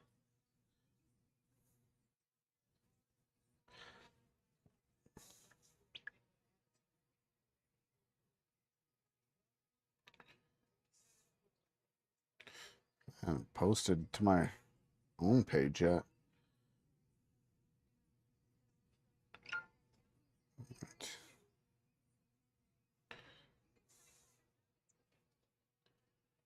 Refresh, I'm not sure here.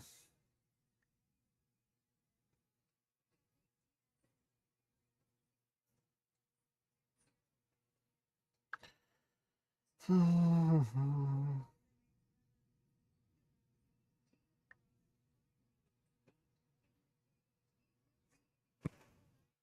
right, getting ready for Choi versus Santos. I'm going Santos. So far, I'm 1-1 of my predictions in the UFC, and 1-1 of my predictions on the MVP MMA card.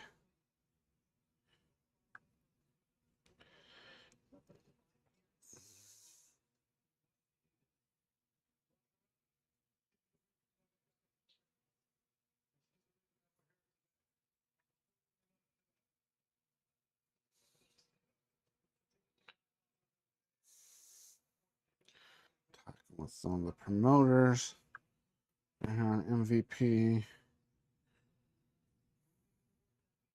Cody Brundage got a win again earlier. I think that's 2 in a row for him. A guy that I thought maybe was, pretty close to being cut from the UFC. So good for him.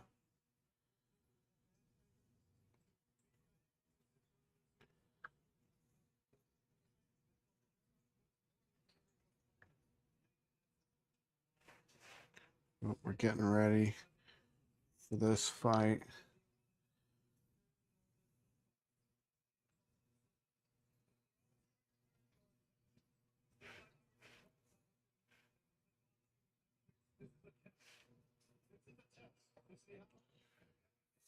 All right, here we go.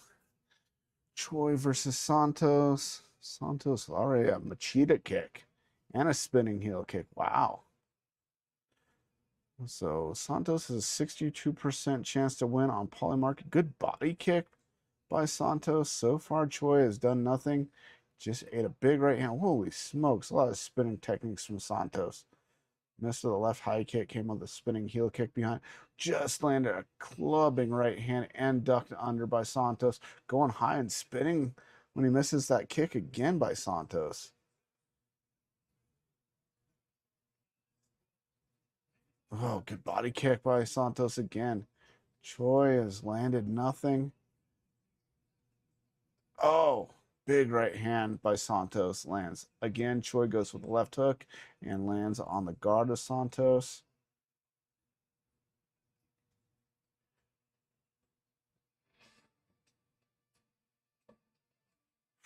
Man, this is rough for Choi. He's kind of getting eaten up here. Oh, Santos goes for a takedown, which Choi defends and throws a pretty good knee. Santos has his hands up. Good low kick by Choi. Oh, Santos comes with some big punches. Missed, luckily for Choi. Choi ducked under.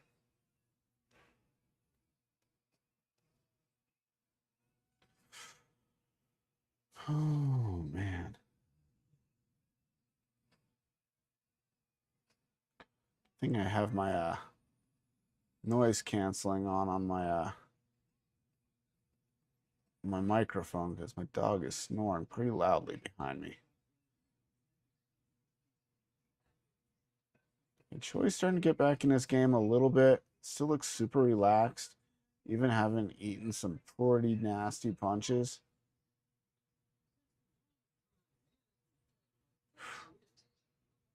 Santos is pretty wild, man. He's got good power. Oh, good 3-2 combo to a jumping knee by Santos. Choi still staying relaxed. He's doing pretty good with the punches and those low kicks. We've seen, man, sometimes punches and low kicks are all you need with like Ilya Topuria. Hasn't thrown a high kick, I don't think, yet in his UFC career. Oh, man. Santos just winging big punches. Ooh, ooh. Those are a couple big right hands. I think a cross and an uppercut landed pretty cleanly. Now Santos going for another takedown. Choi really good at defending those takedown attempts, though. I think Santos should just stick with the stand-up, man. He's winning the stand-up.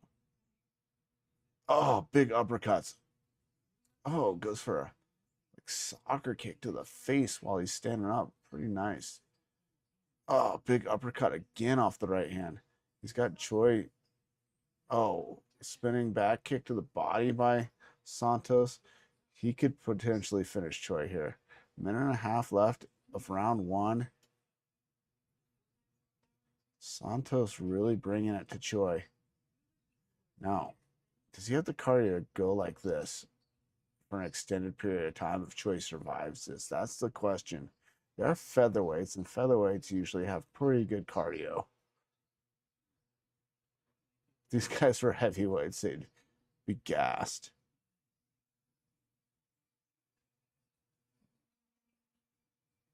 Super high pace.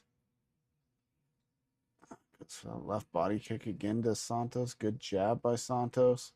Santos needs to throw some like peppering shots that aren't full power too. Knee back to that uppercut. Oh, huge left hook, right hook combo. Choi kind of blinking. Nose is pretty busted up. Oh, good combo for Santos again. Ending with a high kick. Santos closer than he's been on a takedown attempt, but still doesn't get it. I mean, it's good that he's mixing in. He's taking, oh, good inside trip, but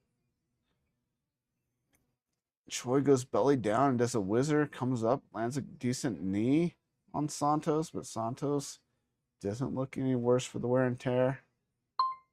Ooh, spinning back elbow, which we already said that's how he. Was he the one that won with a knockout with spinning back elbow? I don't remember. I think it was the previous fighter. It was Diaz from the fight before. Had won his fight with a spinning back elbow on the Contender Series. Man, Daniel Santos looking really freaking good. Oh.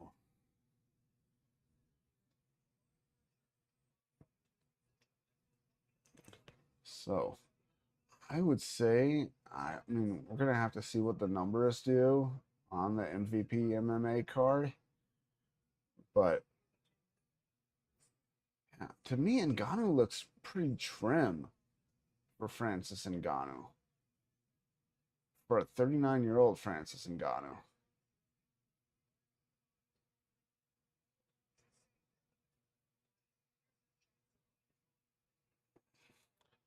Okay, they're talking about Francis Ngannou being the baddest man on the planet. Tonight doesn't prove that. What he did in the UFC proved that. He's fighting a guy most people haven't even heard of. Guy who was like opening fight in his UFC fights or on the prelims. I don't think that guy was the main card. If Lenz were to pull this off tonight, though, man, that would be the biggest upset. It would look so bad for Francis. All the pressure's on Ngannou for this. Everybody expects him to win. Santos coming out strong again. Some low kicks by Choi. Don't feel like Santos is breathing heavy or anything. Still seems to have good pop on his punches. Good left hook by Choi.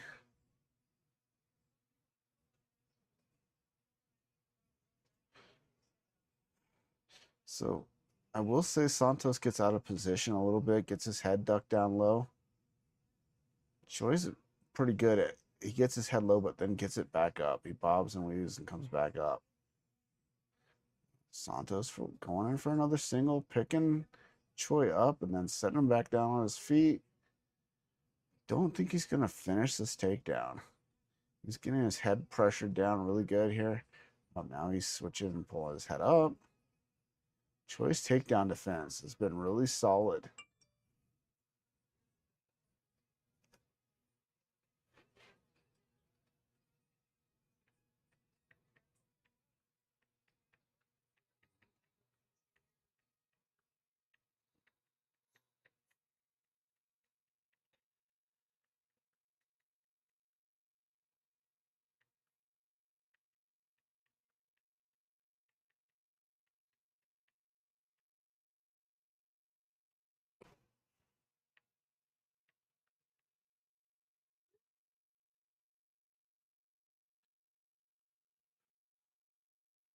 Good jabs, good stiff jabs by Choi.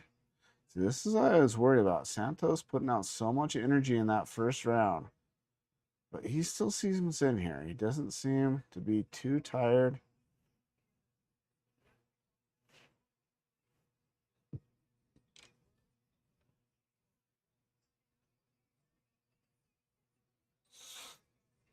Oof.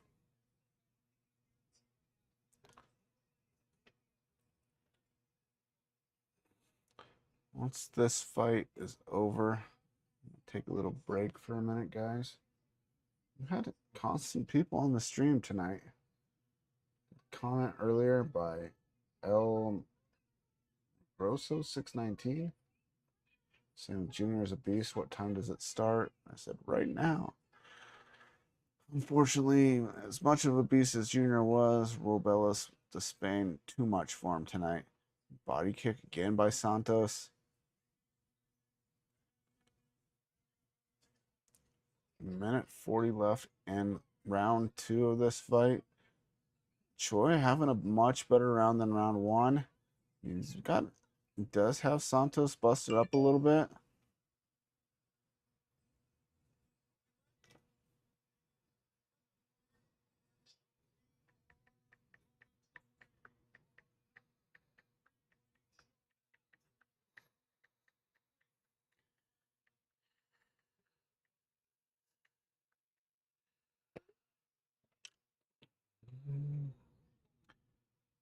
Huge striking differential for Santos in round 1, but now Choi is ahead by 10 shots in round 2.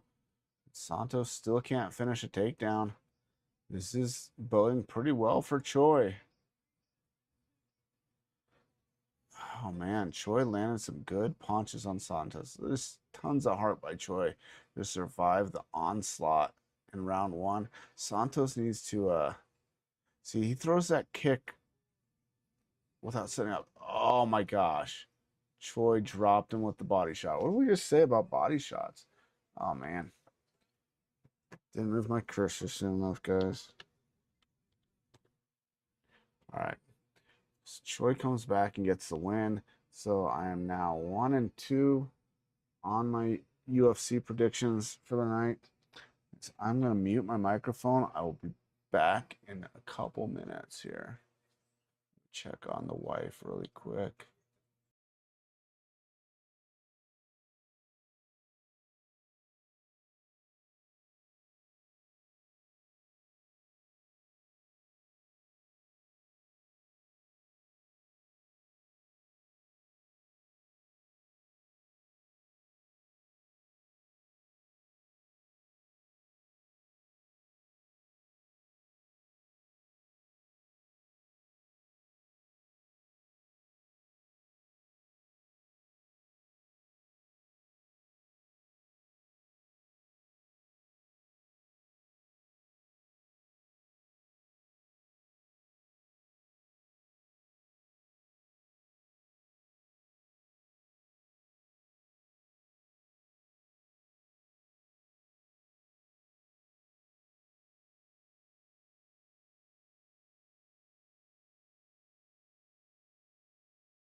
All right, guys, I'm back. We're getting ready for the Ngannou fight.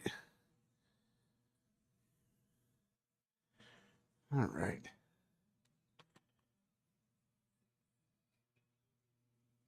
It's pretty wild, man. That arena looks pretty packed.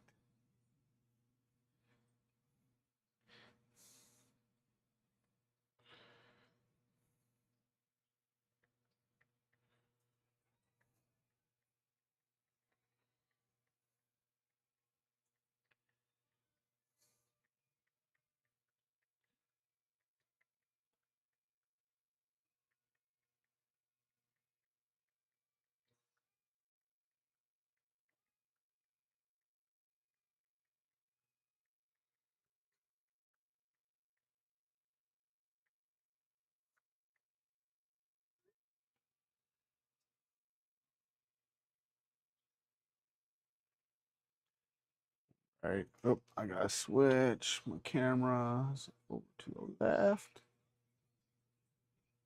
Go.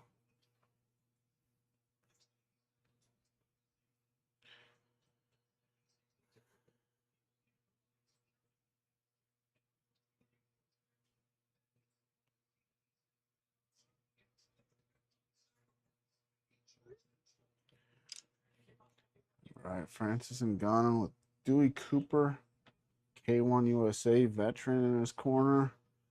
Guy that's gotten as good as he is with his stand-up. Okay, said Eric Nixick. Okay, wasn't sure if that was Eric Nixick, same coach uh, as Sean Strickland, who won last weekend. I get him and John Wood confused a lot for some reason. They look very similar. They're both coaches at Extreme Couture. Just notice how they let Mike Beltran have his mustache down in other events, but not in the UFC. I thought that was a commission thing, but obviously it's must be a UFC thing.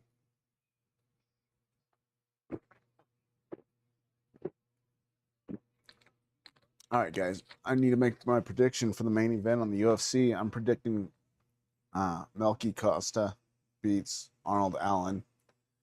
Kid's been on a big win streak. Really quick. Let's look here. How many wins in a row? We know Arnold Allen's coming off the loss to Gene Silva last fight. Costa, oh my gosh. 6 in a row. Nurdan Beek, Andre Feely, Christian Rodriguez, Julian Arosa, Morgan Shire, and Dan Ige. I mean, those are big wins. Lost to Steve Garcia, who we'll be seeing on the White House card. Yeah, we know Arnold Allen coming off of a loss. I'm going with the Dalmatian, guys. Milky Costa. I've been super impressed with this guy.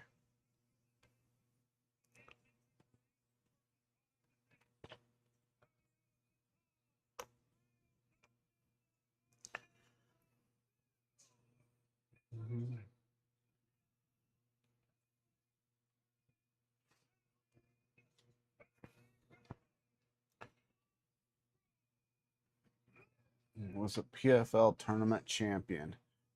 But was that at heavyweight or light heavyweight? What just happened? Oh, now we gotta look at that really quick, guys. What weight class is he PFL champion?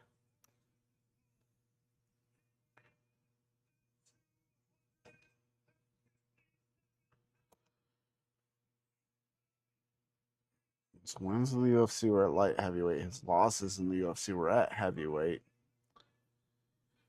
PFL. Playoffs. This was season 1 back in 2018. Let's see. What weight class?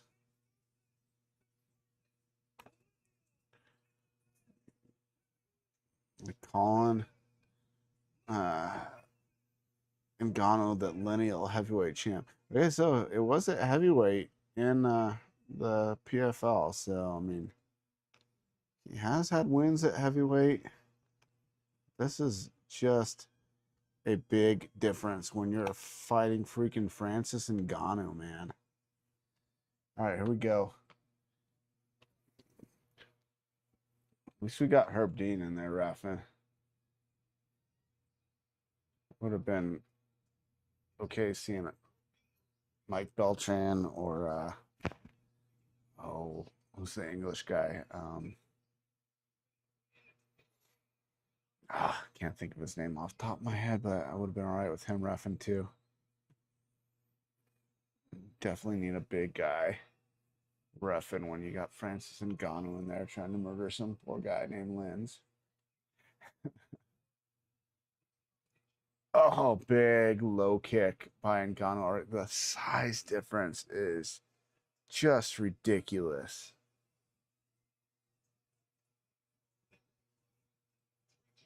He's already he's switching back and forth stances. He does not want to eat any more of those. Oh, body kick by Francis. Lynn's going for a takedown. Ngannou has a front headlock pushed up against the fence. Not the best defense for a takedown, but he's not going back after the legs here. What if Ngannou pulled, you know, uh, went for the gilly? Nope. Okay, he's switching to crossface. He's starting to dig an underhook. Smart by Ngannou. This guy's got to be thinking, man, I have got to get this on the mat. Francis on his back, a lot less scarier than Francis on his feet. Little big knee by Francis. Big low kick by Francis. Ooh. Oh, Francis lands a left hook. Lynn's going for the takedown. Francis sprawling. And some punches under the arm. Herb Dean almost like jumped in early there. He's got full guard, but this is where we saw Francis finish his last opponent in PFL, who was much bigger and probably more challenging opponent than Lynn's. And he knocked him out on the mat. Well, Lynn's is looks like he's got some blood coming from the mouth now. This is a 5-round fight. Interesting. So I'm assuming they're doing 5 rounds for the last 3 then.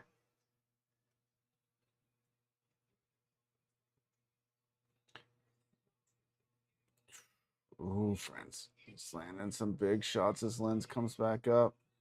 Lynn's looks like he's huffing and puffing here already. This is not good for Lynn's.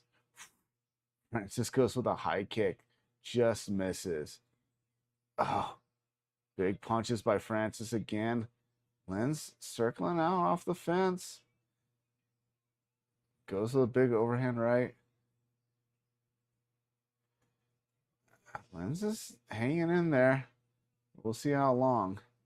Tries for another takedown, Francis. He can get away with a lot because of his strength and his athleticism. Oh, we got a bunch of comments here. Low, true, nice beard. All right, James Smith.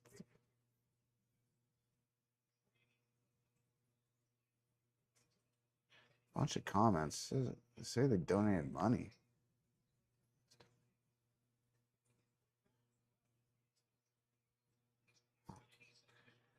Well, thanks if you did donate something. I appreciate it. How is your night? It's going all right. Fights are a little. I'm 1-2 on my UFC predictions so far, and predicted a few fights right here. I'm predicting Ngannou. Who is it though? Lynn's might be predicting Lynn's wins, but we'll look back at what I've predicted on the UFC so far. I don't think it's been great on my predictions in the UFC. Lynn's has Ngannou against the fence here. Ngannou goes with a big elbow. Oh, he just, yeah, Lynn's has nothing to lose here but brain cells, man. He's swinging wild, and Francis drops him. All right, stop it. Stop. Oh, yeah. Was that a left hook? Or was it a right? I didn't even see what he landed. It was so, wow. Okay, so where am I on my predictions on the MVP card? Let's look really quick. So I predicted Junior would win. He did not. I predicted Parnays would win. He did. So I'm 2-1 here, and I am like 1-2 on my UFC predictions, I believe. Let's look at the UFC really quick. I'm going to come right back to this. So I'm predicting Melky Costa in the main event wins. I predicted Santos. And Santos won or Choi? Choi won. Choi won with that body shot. Okay. Diaz also won, and I predicted Wellmaker. So I got both of those wrong. I did get Modesta Bukauskas right. He could have done better in that fight, considering his opponent was a last-minute replacement. So yeah, we got wow. So 1-2 over here, and I'm 2-1 on the MVP card, main card here. I got that one wrong. I got this one right, and I got this one right. All right, so we need to predict this: Diaz versus Perry. Let's look at their. Okay, we know Mike Perry has done some amazing things in BKFC. This is not BKFC though. You gotta put the jiu-jitsu into this. So he lost by TKO all the way back in 2019. So, I mean, these guys have not fought MMA in a while. The win over Anthony Pettis by a decision, lost by the, stoppage that was early in that fight to Masvidal over a cut. That fight probably shouldn't have been stopped. Almost knocked out Leon Edwards in the last round, then pointed at him rather than going for the finish, which only Nate Diaz would do that. Beat Tony Ferguson by a guillotine choke in his last MMA fight. We've seen him box a few fights since then. 2 boxing matches since then? 1-1, I believe. Right, so let's look at Mr. Mike Perry. The MMA is not going to look as great. Lost to Daniel Rodriguez and Tim Means by a decision. Tim Means, he just went to jail for something, didn't he? Is it domestic violence? Beat Mickey Gall by a unanimous decision and lost 2 prior to that. I mean, not the best. I mean, they have a win over Donald Cerrone by an. Oh no, he lost to Donald Cerrone by an armbar. I'm looking at these wrong. Beat Paul Felder by a split decision. And Alex Oliveira lost to Vicente Luque by a split decision. Lost by a head kick and punches in that fight. Just looking, I mean, we know what he's done in BKFC. Super impressive. Held his own for a little while, kind of, with Jake Paul, way undersized for that fight. We got to go Diaz in MMA, man. Just way better record than Mike Perry in MMA. Okay, so that went the way we all expected it to go. Francis Ngannou by the knockout in the first round. Gotta give his opponent some credit. Sorry, it's a joke. Thanks, James. He was joking about donating money. If you want to, though, I'd be cool with it. I didn't see anything pop up. I thought maybe. Funny. All right. Is this the James Smith from Grand Junction that I know? If you are James Smith from Grand Junction that I saw at Arby's,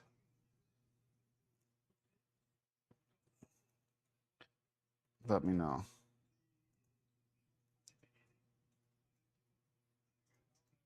I don't think it is.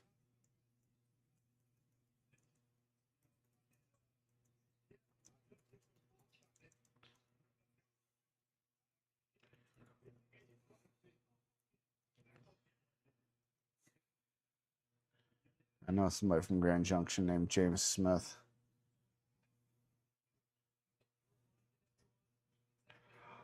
Don't think it is. All right, so Francis Ngannou versus Robelis de Spain, and the next MVP card, if they do another one, definitely should happen.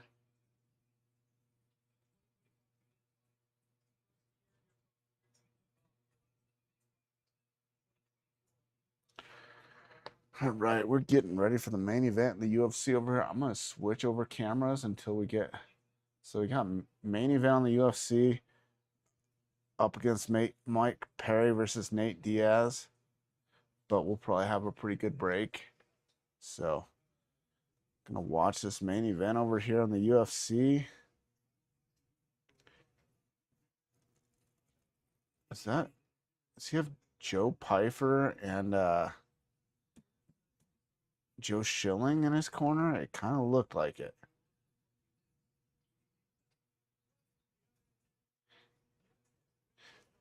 If those are his cornermen, those are a couple really good cornermen. I'm not positive. That looks like Joe Schilling to me, and that looked like Joe Pyfer.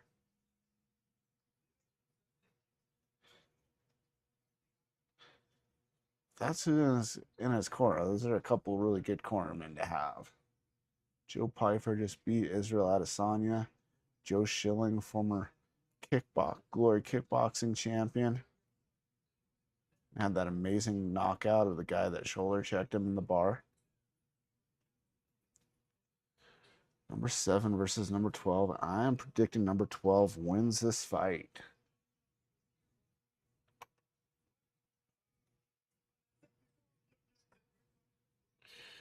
Man, if the UFC would just release John Jones, they could do that fight here. But they're gonna like just say, "Oh, he's retired," just so he can't do that fight.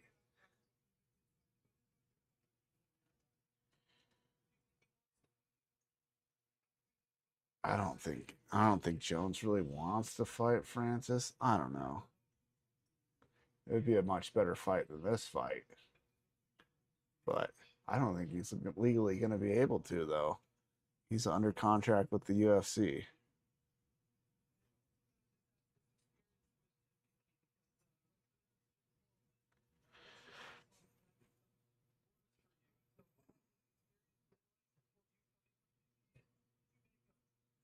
Where's my timer? My timer disappeared. Why? How did my timer get over there again?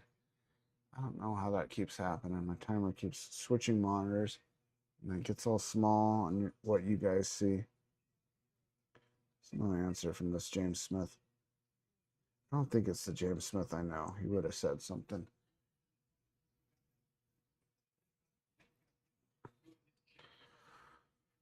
All right, man. Yeah, I think Casa, he's been on a pretty good streak, man. 6 in a row. Yeah, I know Arnold Allen survived with Jude Silva.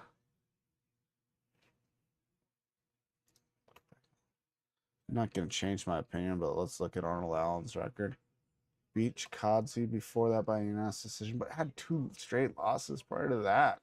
I mean, against 2 really good guys, Max Holloway and Movsar. Hmm. Gotta go with the guy on the hot streak, though, man. Costa, I've been super impressed with this kid. My wife gets mad when I call fighters kids.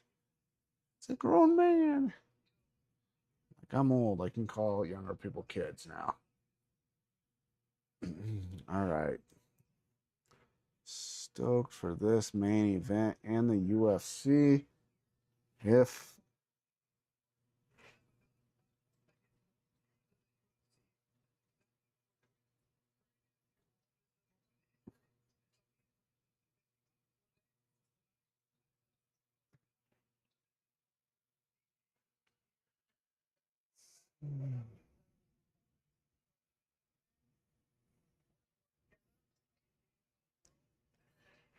right, Arnold Allen versus Melky Costa, round 1. Melky Costa with the crazy green hair tonight.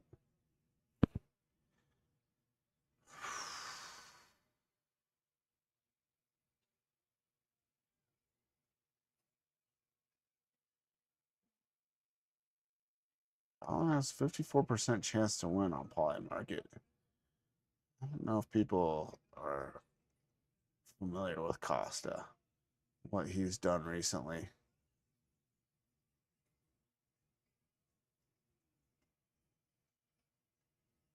Still wish his nickname was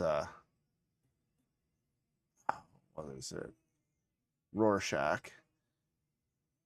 Oh no. Allen momentarily dropped him for a second there. Not quite sure what happened. Oh, and he gets a trip takedown. Oh my gosh. I get another one wrong. Over here in the UFC.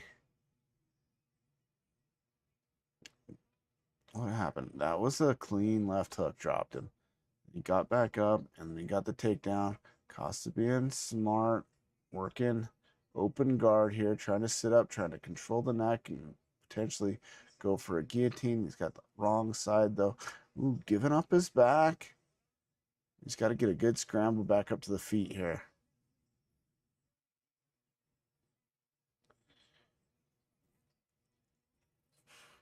Allen doing pretty good so far. Oh, back elbow there. He's trying to break the grip. Elbows the thigh. Ooh, that left a little bit of a mark instantly on his thigh. That was wild. Oh, knees to the rib.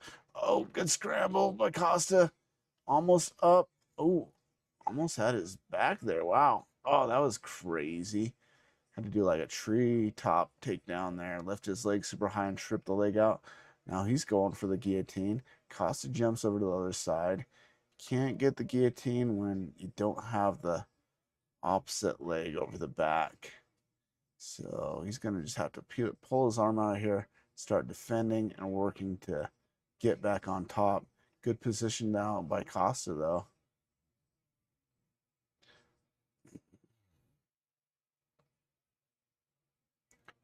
Trying to trap the arms, landing some punches here.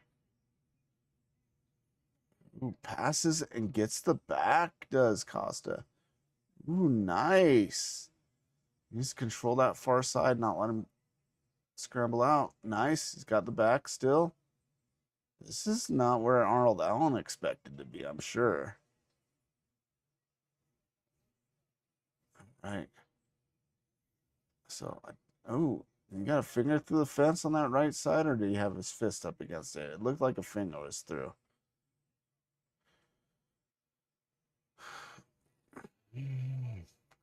So we're seeing Allen land a punch that dropped Costa and him get a takedown, then Costa coming back and controlling the grappling. Impressive. So we're seeing, I would have thought the striking edge Costa over Allen, but we see the guys that are in his corner, so maybe that's helping a lot. Okay. He's at risk of falling off the back here, but he's got wrist control on the far wrist, which is good.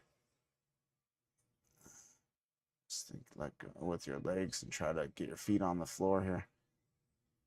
It's an awkward position here, but it is keeping Allen carrying both their weights. Ooh, he could get a, he could potentially go into a Jack Hermanson guillotine choke here. No. I think he probably lost that. He did. Now Allen on top. Costa going after a leg.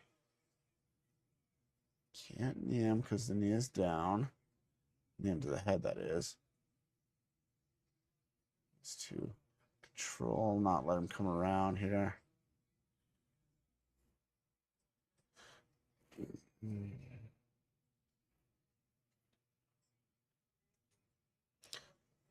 Good elbows, but that's the end of the first round of the main event of the UFC card. Back and forth round. Probably goes to Allen because of that shot he landed. Is that Joe Schilling? Is that Joe Pfeiffer? I'm pretty sure. Looks like both of them. If you guys ever saw that, you can find it on YouTube pretty easy, but Joe Schilling got into it with a dude at the bar. Pretty crazy. This guy was being belligerent to other patrons and bartenders and made racist comments and was yelling at women and being really stupid. And he walked past Joe Schilling, and Joe Schilling shoulder checks him, and the guy like says something to him, and he turns around, and the guy like puffs his chest out and like tries to lunge forward towards him, and he hits him with a thing. I don't know if it's two punches. There was a definite left hook in there. It drops the dude out cold, and the guy tried taking him to court, suing him. And it turned out the guy had done this multiple times, started bar fights, got beat up, and then tried to sue people. But it wasn't very smart to do that to a former pro kickboxing champ and MMA fighter. Hopefully he learned his lesson. That guy stops picking bar fights. Good right hook. Both fighters stand in southpaw.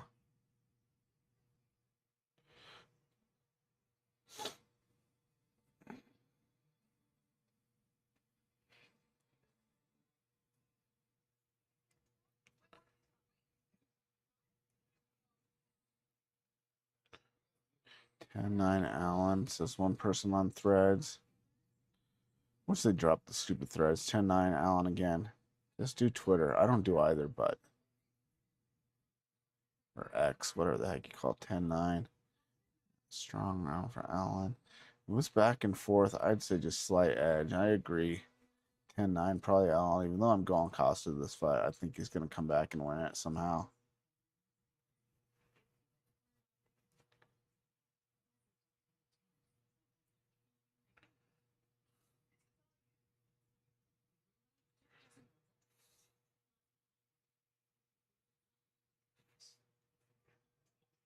Oof. Good. Right hand lands for Allen.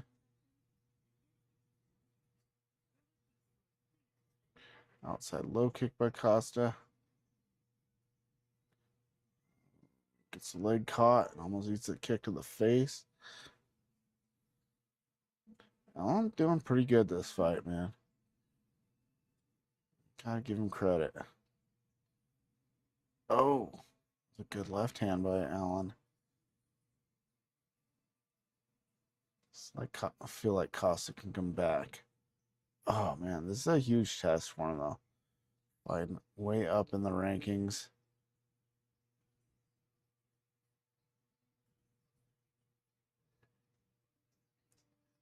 Definitely his biggest fight, biggest spotlight being main event of a fight night card.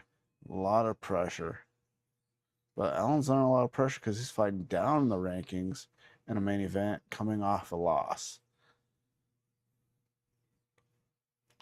Both guys really want this.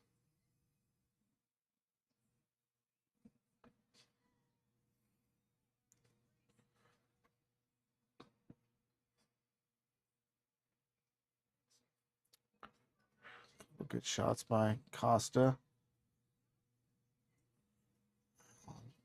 Marching forward. Costa back to the fence momentarily. Throws a kick and ends up on his back. Is Allen going to engage or is he going to let him get back up? Referee will only let you stand and kick the legs for so long. Yeah, they got to jump on the guy or let him up. Costa goes for a kick from down below, high, kicking into the knees. Costa needs to push him back with those feet and scramble back up. A minute and a half, and he does. Ooh, lands a good left, right, left there. Good body kick. That was something I had a hard time with because I didn't throw right body kicks much. So when I be southpaw versus southpaw, that right body kick is there, but I just never was able to really throw it.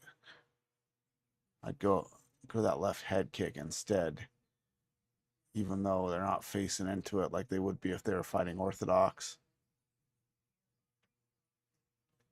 And Costa's starting to come back a little bit here with the striking at the end of this round. Pretty effective striking. Allen Not finding his range as much here. Good low kick by Allen, though. Return by Costa. Good jab, body shot by Allen. Fast hands by Costa, but didn't look like he landed clean. He's going for the chin, though. That's what I like to see. Number one, you hit someone on the chin, you got a better chance of knocking them out. Anywhere else, you got a better chance of breaking your hand. I mean, you could cut them, you could still knock them out, rock their brain around, but the chin is what you want. They're exchanging here. This is good, man. This is a good fight. Allen catches the kick. Nice. Another round to Allen, but Costa looked pretty good at the end of that round. See, now this is where it's a mental game. It's Costa's facing some adversity here. He's got to come back strong. But he was doing that at the end of that round. So I see Ronda Rousey doing judo stuff with a gi, and why? That's not gonna help with MMA.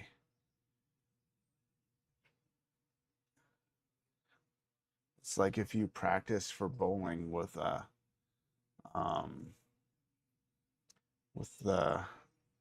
little things in the gutter. What do they call them? Bouncing the ball off of those wouldn't help you.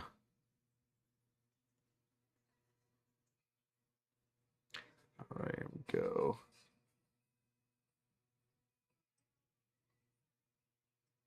Round number 3, main event of the UFC, Costa versus Allen. Allen probably up 2 rounds. But Costa looked like he was coming back a little stronger at the end of that round. Costa throwing some fast combos. Ate a punch, but still landed a low kick and then comes back with a pretty good punching combination of his own. Costa finding his range better here. And he's just got to defend the takedowns and not get clipped with a hard shot by Allen. Right? Be defensively minded while he's being offensive.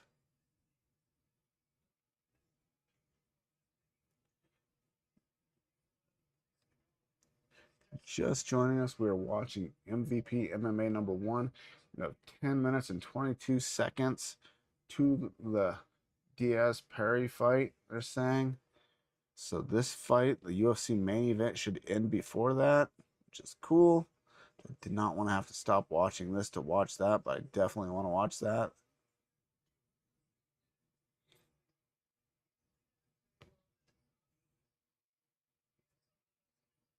Ooh, was there an eye poke there? Costa complained about something to the eye, but the referee said keep going. And Allen came with a little bit of a combination. Really going back and forth here.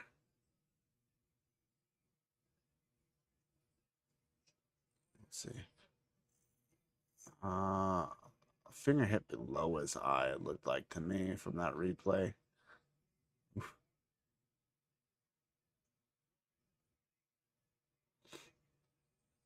So they're saying, Jake Paul right now is saying that they're going to keep this MVP MMA going, competing with the UFC. It's going to be tough because UFC's got so many good fighters under contract. They're going to have to pick them off as they leave the UFC.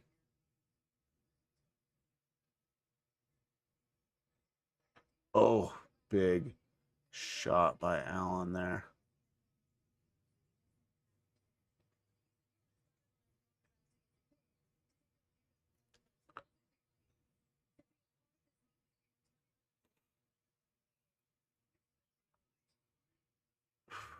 And really exchanging back and forth.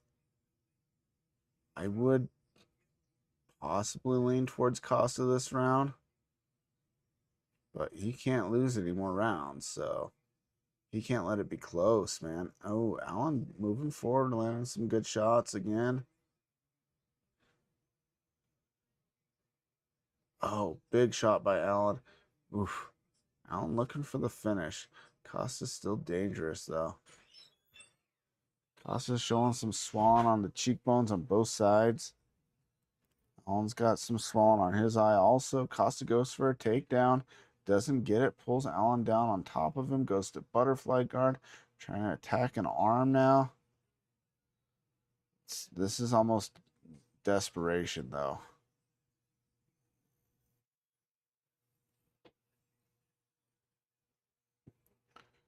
Okay, so, I predicted Costa because the win streak. Yes, Allen is definitely his biggest challenge, though. Full guard now. If he can pull off a submission from bottom. He's trying to spin around for an armbar. Doesn't get it. And gets his guard pass. This is dangerous when you do that. So I always say chokes. Chokes are primary. Arm bars are incidental. Because we're going to see Ronda Rousey probably try to armbar Gina Carano later on tonight.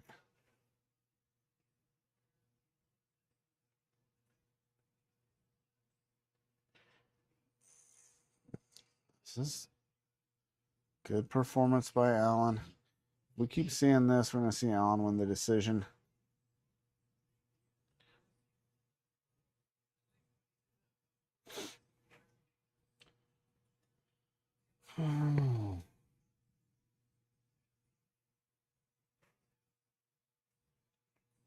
Yeah, both these guys that are getting ready to fight over here, Diaz and Mike Perry, both lost fights to Jake Paul. Although I thought Nate did really good against Jake Paul.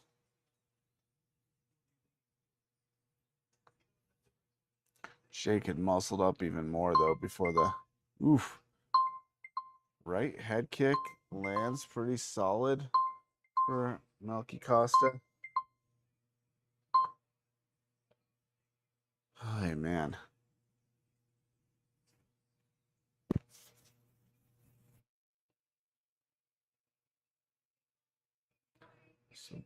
So they're saying they're going to continue with this.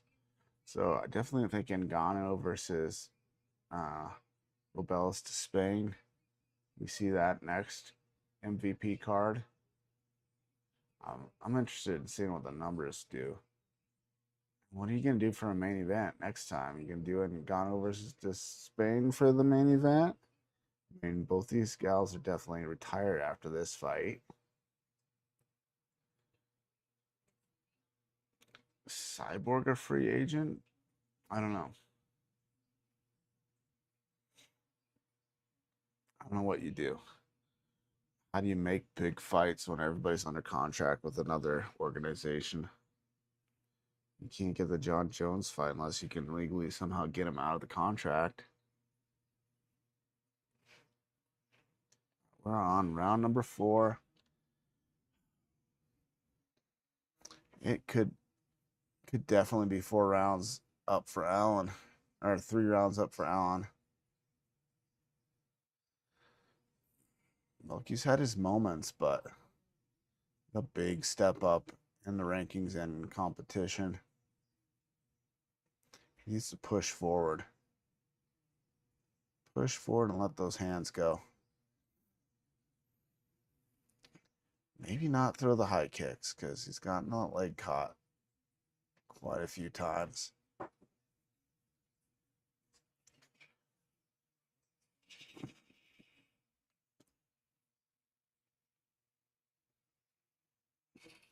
He's letting Allen control the center of the ring and push him back too much.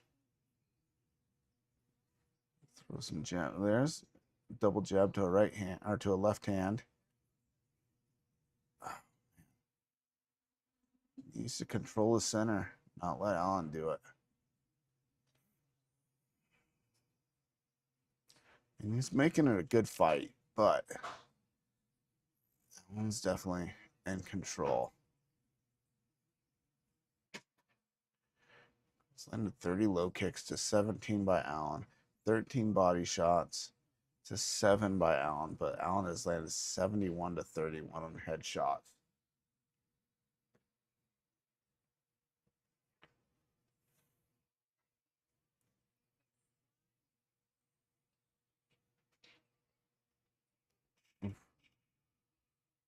Good shots, and he quarter turned off of it.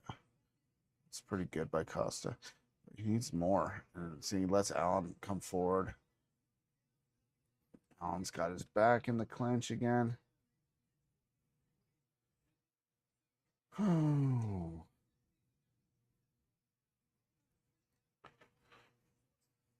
Allen gets another takedown. Oh, man. My predictions in the UFC last week went so well. I think it was 4-1 on the main card last week, and then this week, not so hot.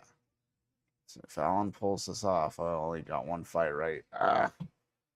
Dang it. I need to turn off the power saving feature on this.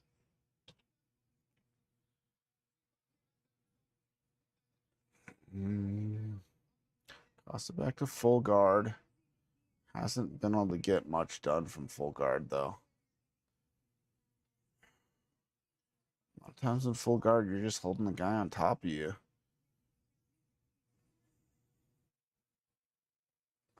I'd like to see him, yeah, trying to go for the guillotine, trying to go for the triangle. Even a Kimura, better than going for an armbar. That's what he's trying for now. He could get a hip sweep or something here. Like he almost thought about that.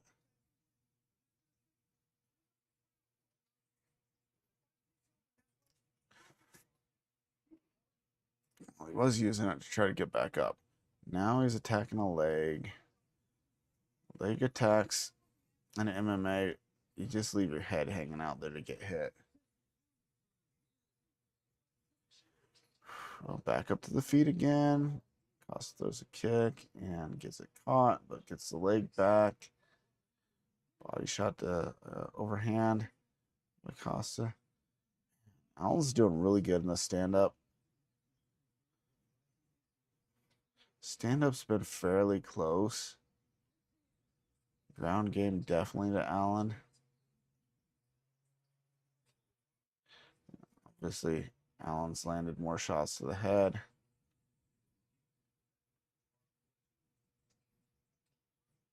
Oh.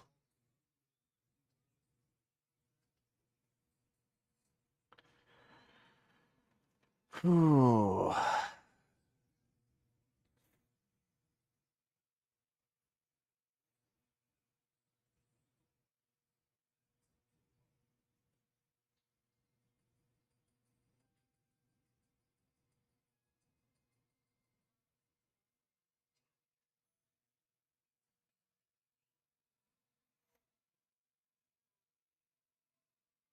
Oof. Costa, a lot of blood coming from the mouth after that high kick. Well, this could very well be. This could be 4 rounds to none. Going into round 5. Costa needs a finish.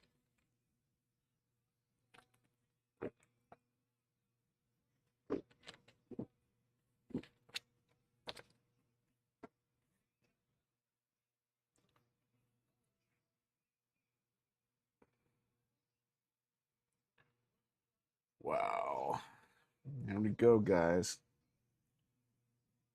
It's coming up. Diaz versus Perry.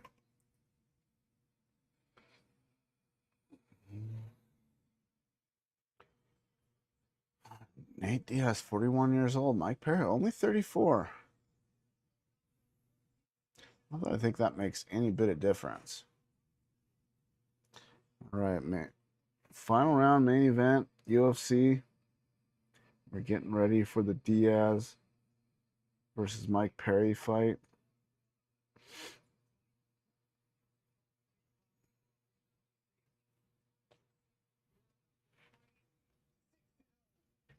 Six and 0 bare knuckle fighting for Mike Perry.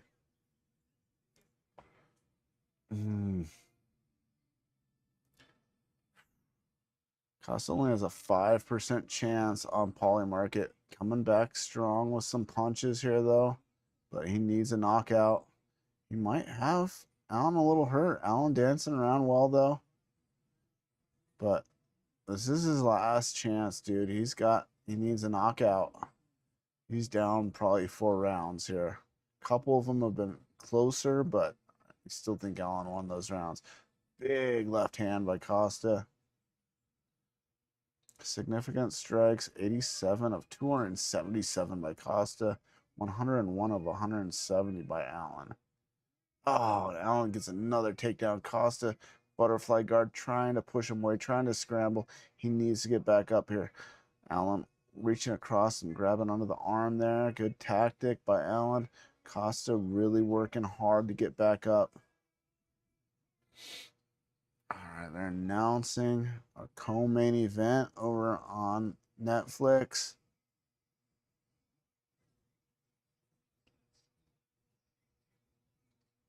So we started out with 3 decisions. Every fight since has been a finish. This one could potentially go a while. Both these guys have no quit in them. I give Diaz the edge because it is MMA. If this is BKFC, yeah, you probably got to give Mike Perry the edge. 5 of 5 takedowns, 100% takedown for Arnold Allen. Costa trying to work his way up. He's working hard. So we got a few people just joined us on the stream. If you're just joining us, watching the UFC over here right now, as soon as this main event is over, we're going to put our full undivided attention to the MVP card. They have announced this is not a one and done thing, that they are going to keep this going. So it'll be interesting to see the UFC have some actual competition. Problem they have is so many fighters under contract with the UFC right now. How do you put together cards to compete regularly with the UFC? Arnold Allen just really dominating. My predictions on the UFC have not gone well tonight. I think I'm up on my predictions on MVP.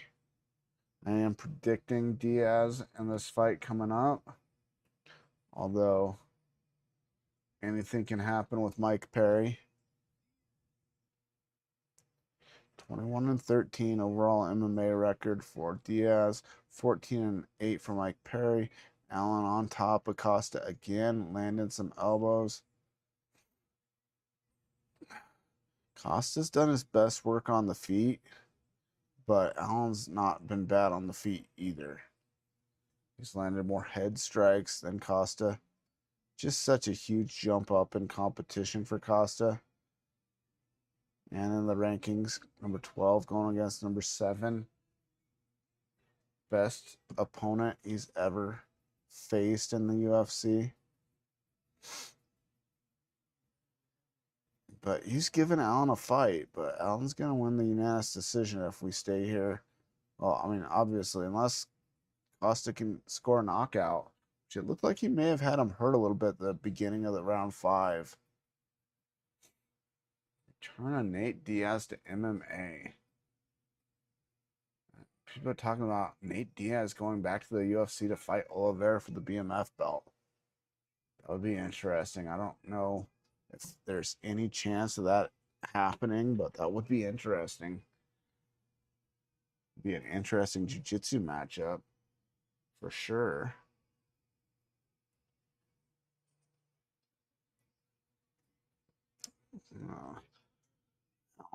Costa's back again.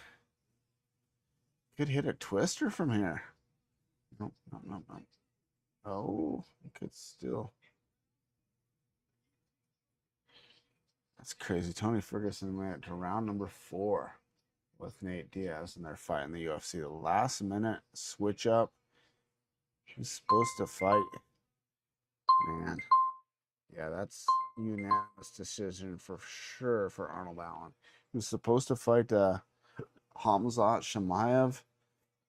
Hamzat got nowhere near making weight. Who fought Hamzat instead? Oh, it was Kevin Holland fought him instead. Oh, man. UFC main event just ended. Looks like it's going to be a definite unanimous decision for Arnold Allen. So I predicted that one wrong. Let's look. What the heck? Okay, let's look at the fights. All right. So I said Koskas would win, and he did. I got that one right. I said Wellmaker would win. Diaz beat him. Choked him out. I said Santos would win. Choi beat him by a body shot. And I said Costa would win. Allen definitely going to get the unanimous decision. So we've got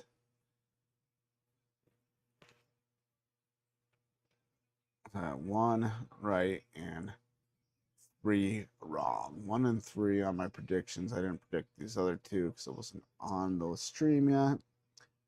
But when we go to the MVP card, Nate Diaz, very popular, making his entry.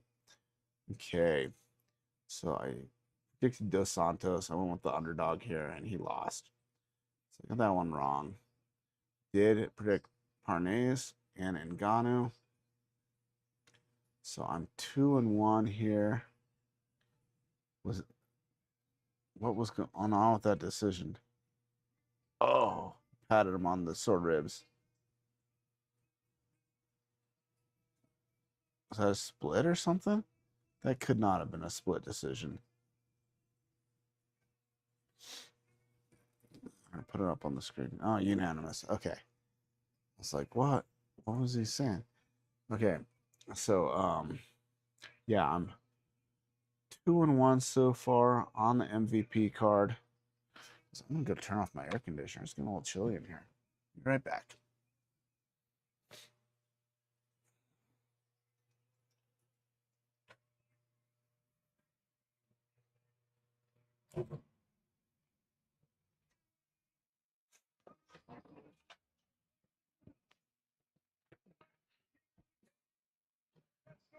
I guess I gotta switch my cameras here. We're done watching the UFC. It is all MVP, MMA for the rest of the night. Be on my left hand camera.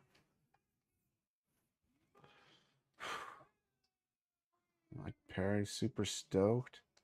Why does he keep his hair like that? They always told us you couldn't have product in your hair. Obviously, I don't have any hair now. When I did fight, I had spiked hair part of my career, and they would tell us you can't have gel in your hair. Never once did they go make me wash gel out of my hair, though. But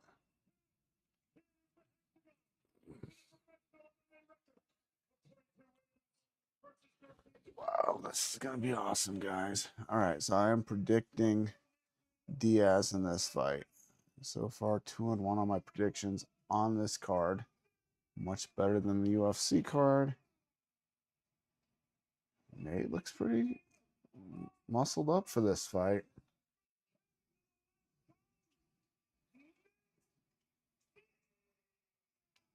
Man, this is going to be a good fight. If you are not stoked and excited for this, you're not an MMA fan. Mike Beltran as the ref. Yeah, he's definitely got gel in his hair. Just going to make your head sticky for a guillotine or a triangle.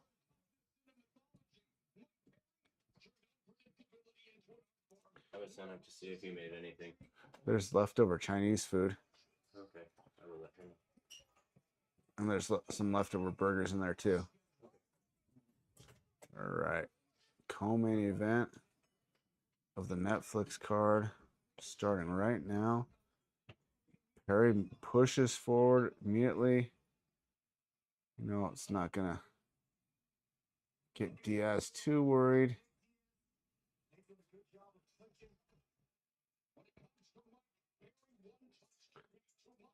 Diaz, start working those volume punches. Good jabs by Diaz. We know Perry does not have clean technique. He's got power and toughness. Elbow to a knee, another knee.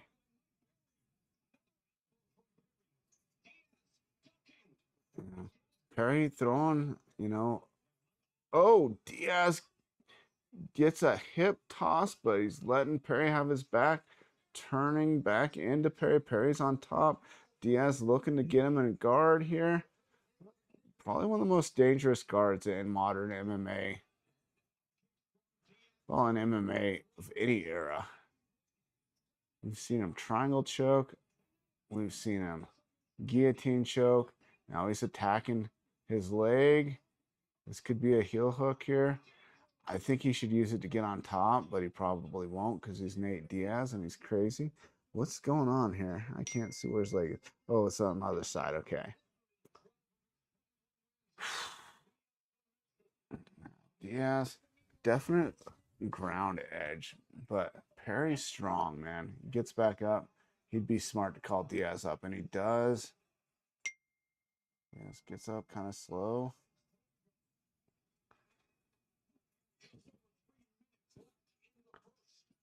Diaz needs to. Perry very sloppy, but that's his style, man. Is there something wrong with Nate Diaz? He's acting a little weird here. Something wrong with his mouth.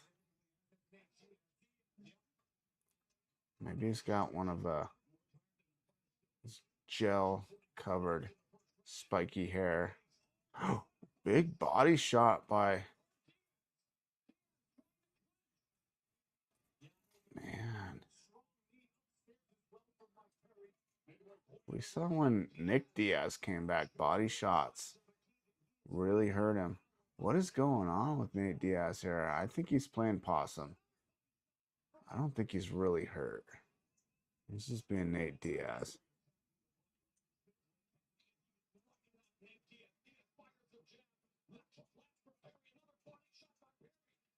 Right now, it looks like Perry pushing Nate Diaz around. But this could be a tactic by Diaz.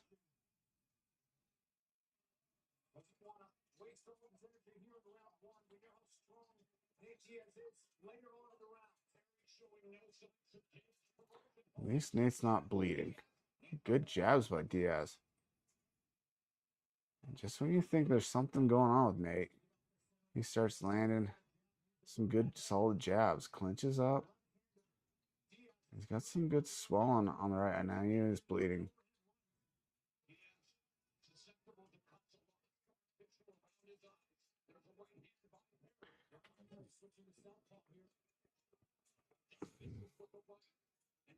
Ooh.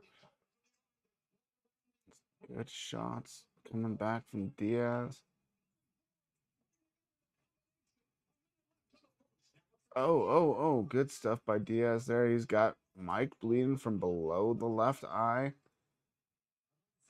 This is good stuff by Nate. Body kick by Perry. We know both these guys are going to bleed. This could be a bloody, bloody war.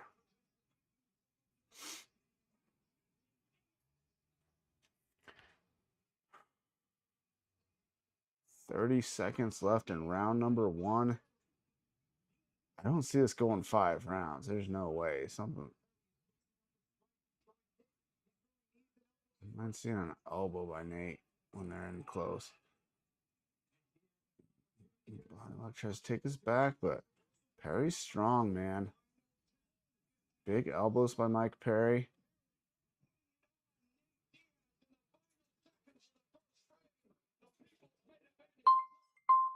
A couple good jabs by Diaz at the end of the round.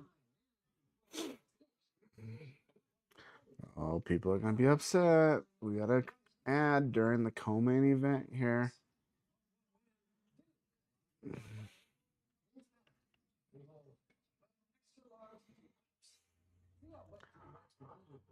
Oh, a long night of fights. Got everything wrong. Predicted 1 right on the UFC. 1 and 3, I think. Now we got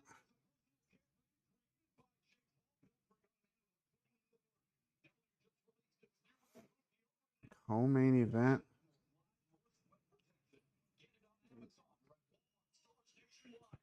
All right. Here we go. Round number 2. Co-main event, Nate Diaz versus Mike Perry.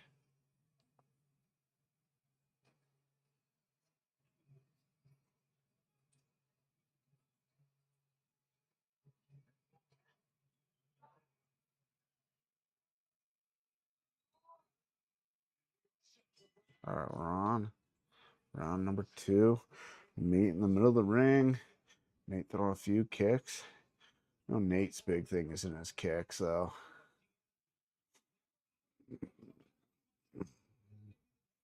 Like to see Diaz start throwing some more punches here. Unofficially, most people think that Mike Perry won round 1. I would probably say that's right. We know Diaz gets stronger as it goes on.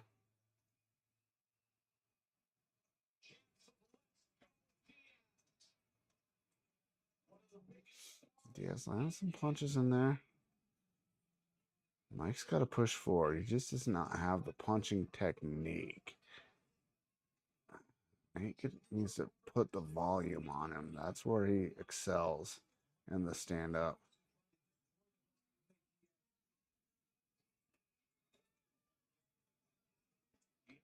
Good jabs. Perry drops down to the body, but a couple good right hooks there by Diaz. Clinches up, a few little shots.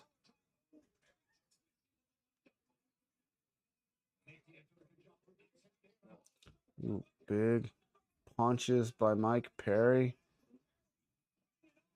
Nate does not look to be too hurt. Downward elbow by Perry. Comes over the top of the elbow. Perry's just a psycho, man. I still think Nate's going to pull this off eventually. Oh, good 1-2.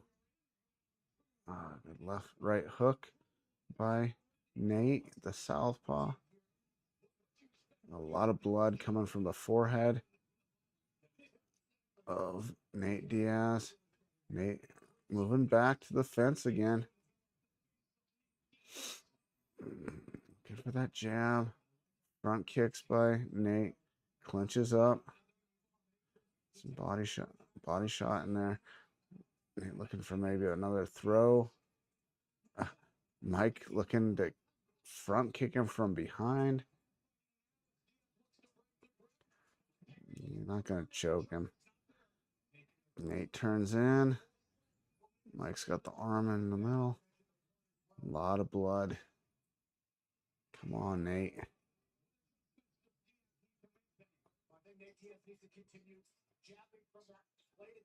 Nate needs to let his hands go here.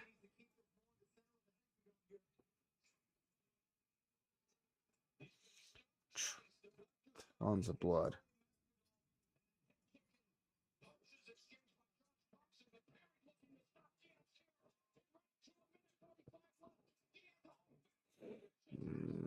Perry coming down into Nate's guard. A lot of blood here.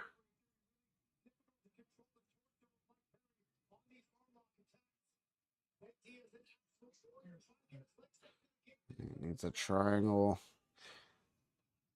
I'm not positive that if Nate got a triangle, Perry couldn't pick him up and slam him. He's so strong and so crazy. This is not looking good for Nate.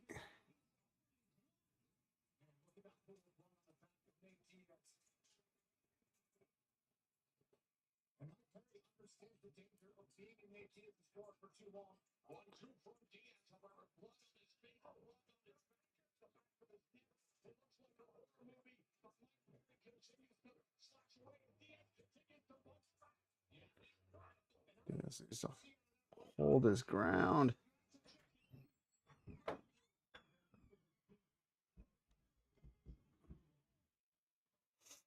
Oh, man. This is kind of worrisome for Nate Diaz. That is a lot of blood.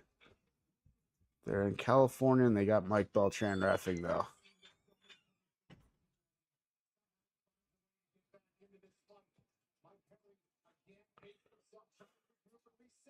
Come on, Nate. Down the last few seconds around two. He throws a couple good. Ooh, Mike catches him with a knee. There's the bell. This is not looking good for Nate Diaz, though. Could he come back? Yes. But this is pretty ugly. Hey, we got Stitch. Heck yeah. Stitch Duran, famed cut man, let go by the UFC over the whole stupid sponsorship BS. They would not let cutmen wear their own sponsors. He complained they cut him from the UFC, even though he's got cuts everywhere. In his hair, on his face, forehead, nose, eyes, everything. He's just.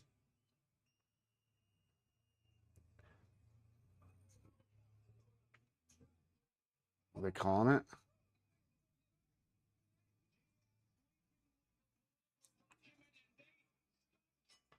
They stopped the fight.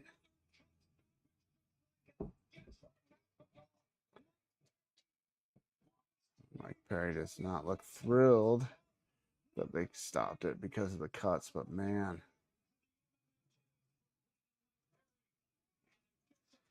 I got that one wrong. Okay, so I am 2-2, and it is time to predict the main event. And guys, I could get this one wrong too, but I'm going Carano. I think Gina. So I feel like Gina can survive on the ground with Rousey. I do not feel like Ronda can survive on the feet with Carano. When we look at what happened to her last two fights, it's kind of wild that they chose to fight at 145 and both came in just barely over 140.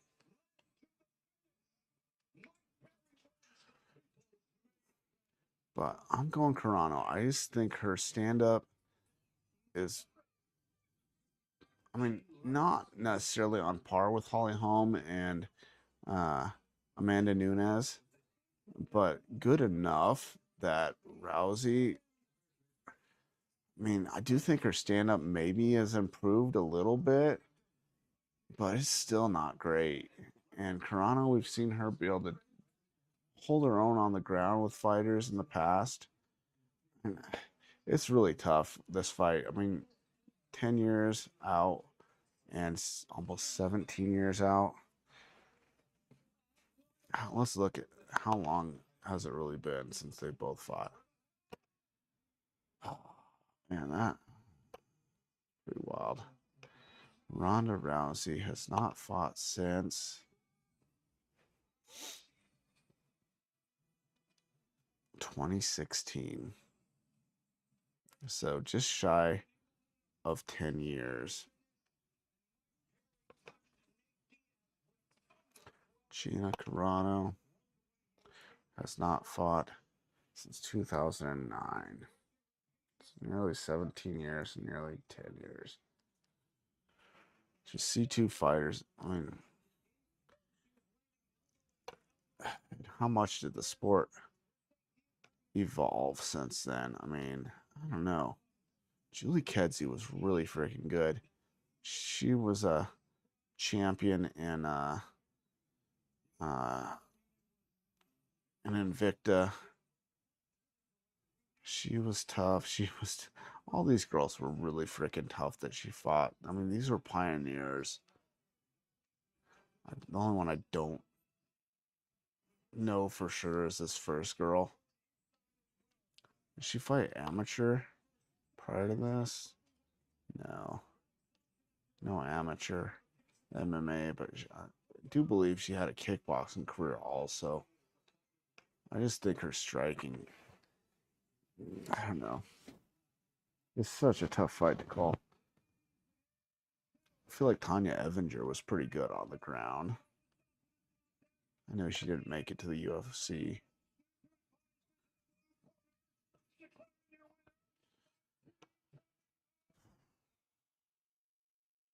Yeah, I'm going Gina. If she can hurt Ronda on the feet,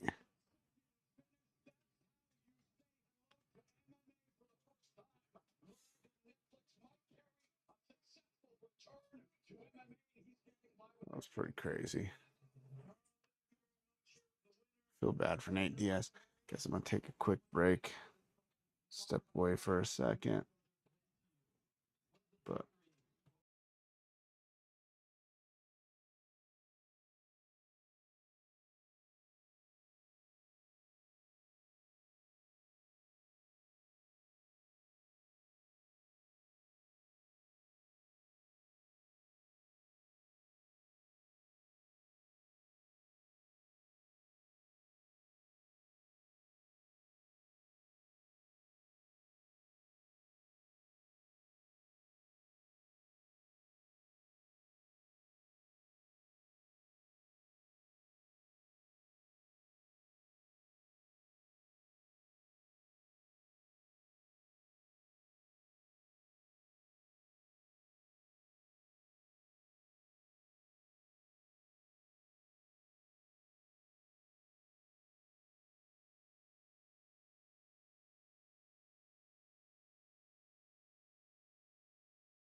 All right, guys, I'm back for the remainder of the fights.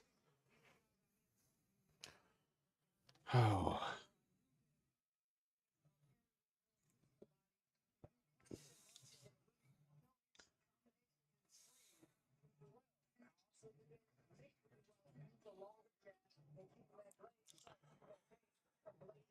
oh man, this has been some crazy fights.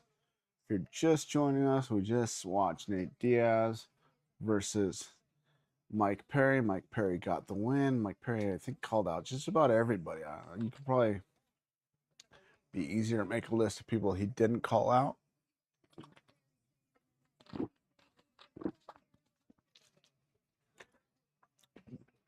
Fought really well. Um, Nate Diaz, I don't know. What is he? Where does he go from here? Main event, I am predicting probably going with who's probably the underdog, Gina Carano. I just feel like she can survive on the ground with Ronda for a little while, but I don't think Ronda can survive on the feet with her.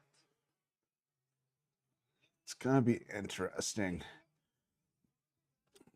Most people probably are rooting for Gina. Ronda is just not a likable person.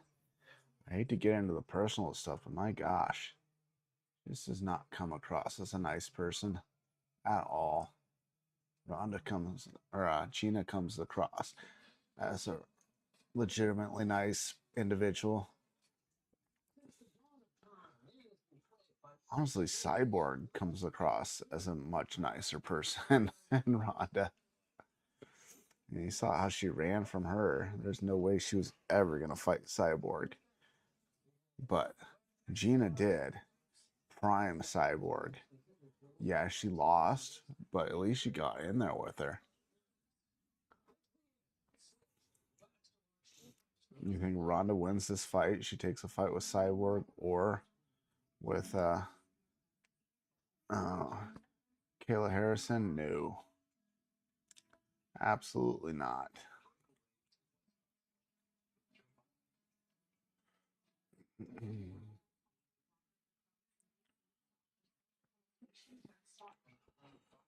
All right, waiting for the commercial to get over here. Get back for our main event of the evening on the first ever MMA card on Netflix. What do you guys think? Do you think Jake Paul really fights against Mike Perry in an MMA? I don't think that happens, but I think he'd rather be a promoter. I mean, he was signed with PFL forever, never fought there. I don't think he's fighting MMA.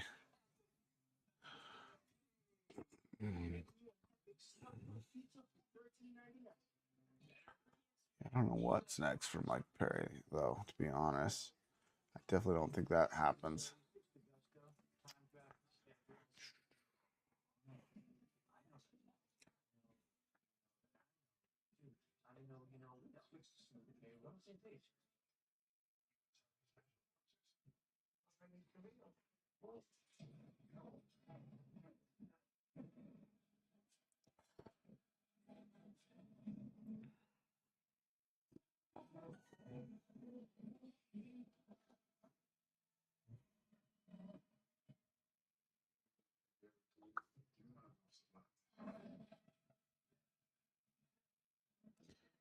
It was crazy in the UFC that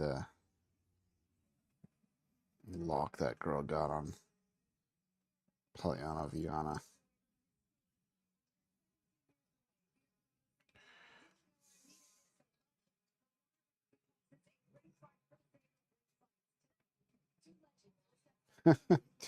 I don't know if this is true.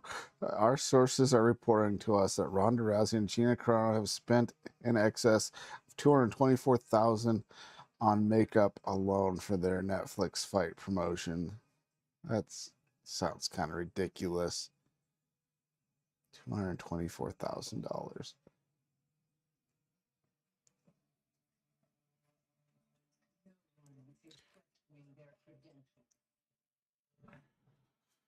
Oh, I should get past the buildup. Please get someone else for the mic, Jake Paul. People not crazy about Ariel Helwani.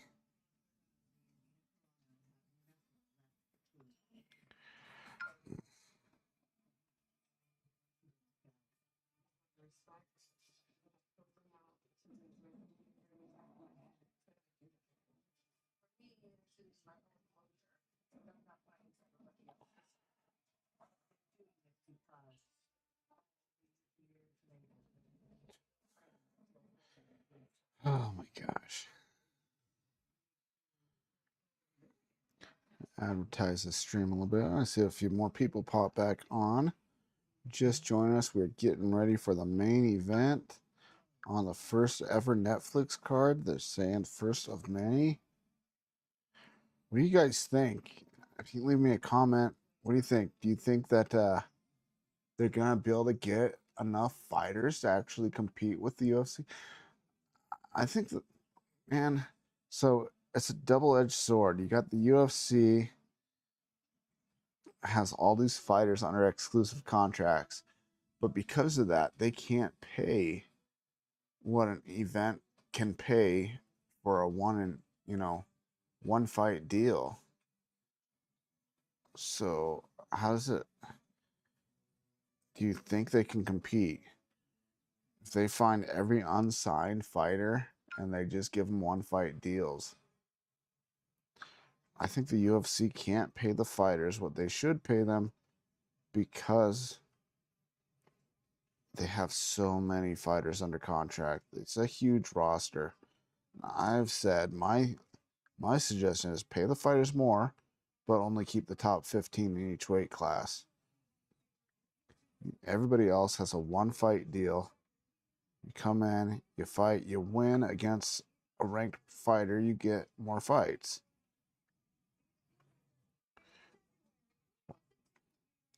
That submission was crazy.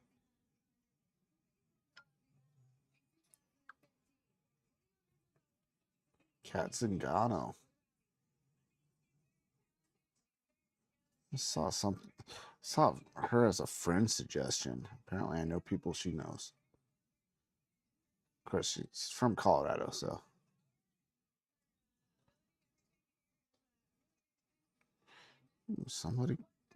Somebody commented on tonight's fights. What a joke.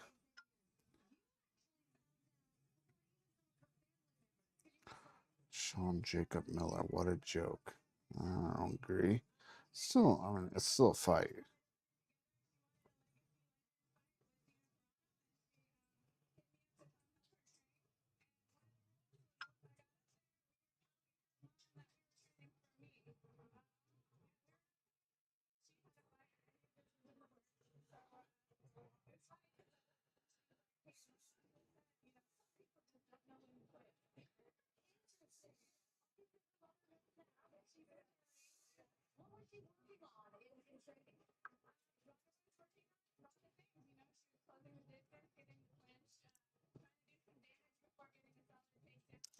Kat Zagano says that Ronda brought her in to help her train for this fight.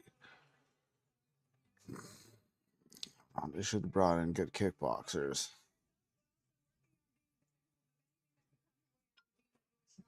Bring in somebody you beat.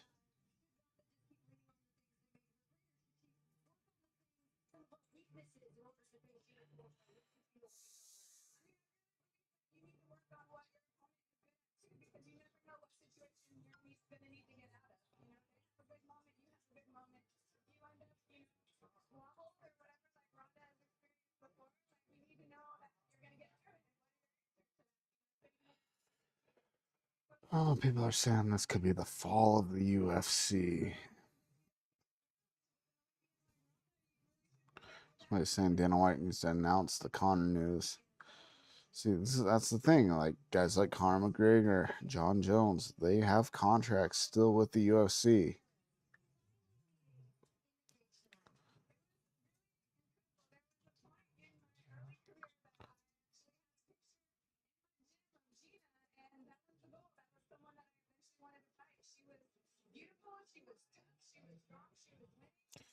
Ooh.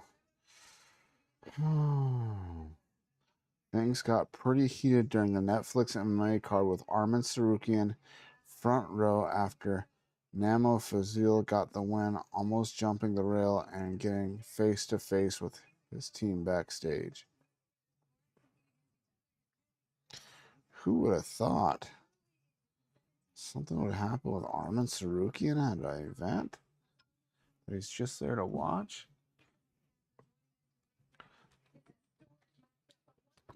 Okay, let's look at something here. So Arman Sarukian's fighter.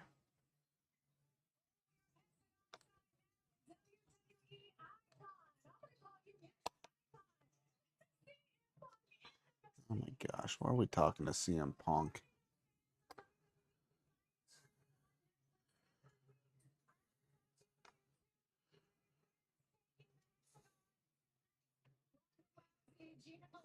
So this guy won and Sarukian got into it with his team? I'm confused.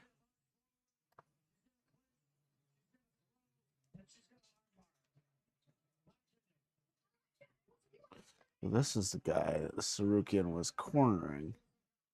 He got into it with this guy's team? Oh my gosh, Arman Sarukian cannot stay out of trouble.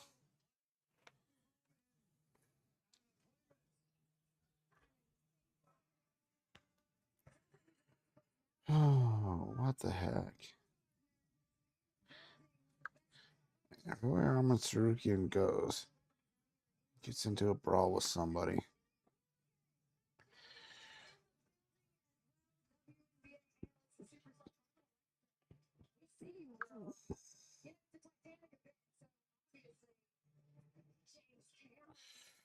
People are always saying that Malcolm Wellmaker sucks. You're undefeated, you lose two, and now you suck. Kind of crazy. It's just the way the sport is, man.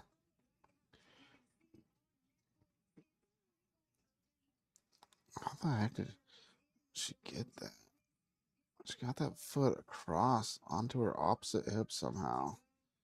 I'm still trying to figure out that lock. Capsule lock.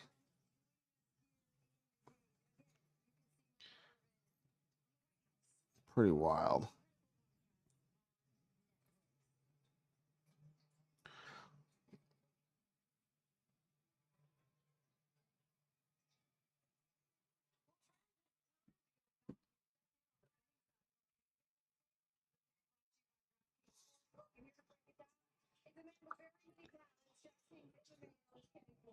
Kenny Florian.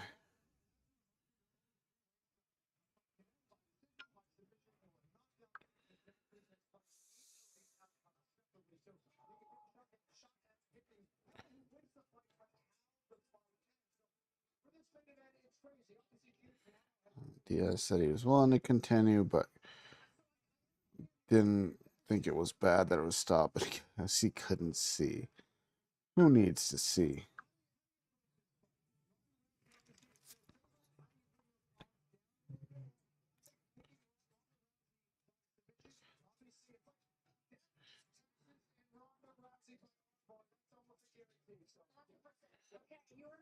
Okay, so apparently that fighter called out Arman Sarukian. What the heck?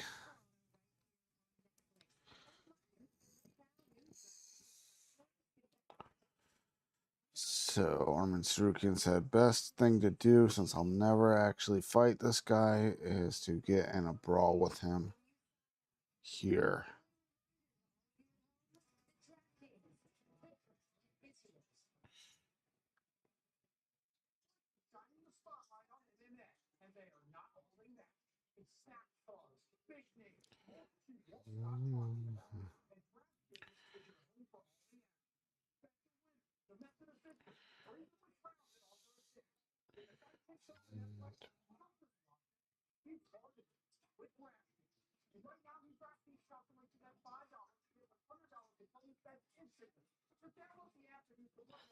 Smith's there. Not able to watch the fight. Oh.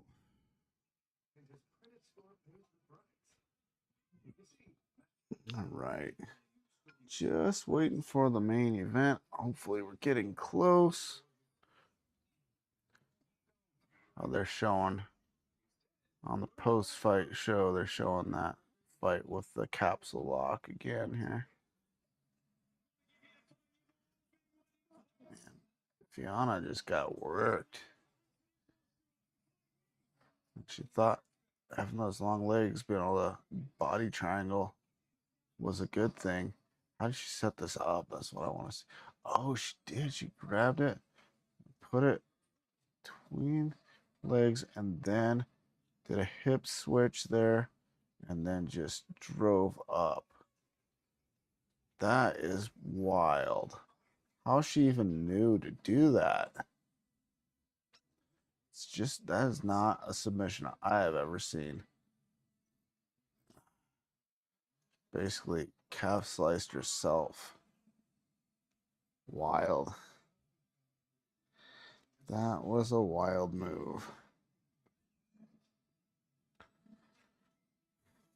We had quite a few people on the stream. I'm going to be interested to see my numbers when this is all said and done.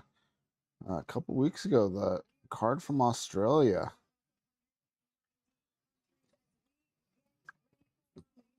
Card from Australia.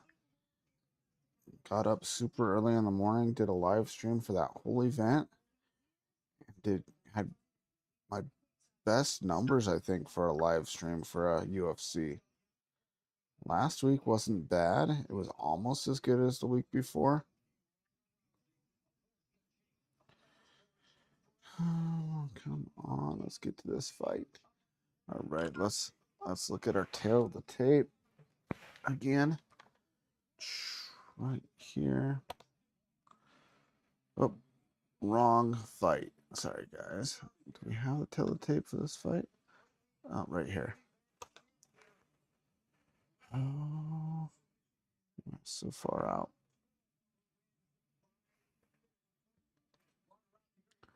100% finish rate for Ronda Rousey. Of course, Gina won some by decision. I just feel like Gina's pretty strong, man. She's a big girl. She's got good punches, good kicks.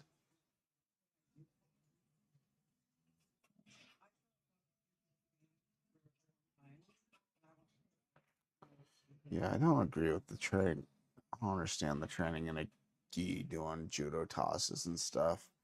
How does that in any way help you for MMA when you're going to be on just the person's bare skin? All right, here comes Gina. Pretty psyched for this one. Oh, man. I hope Gina does good.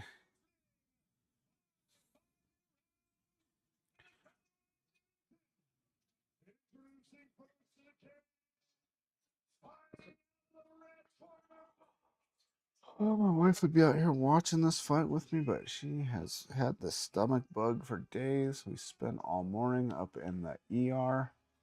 Well, most of the day up in the ER. There are some IV fluids. She's doing a little bit better tonight, but she's been able to rest some.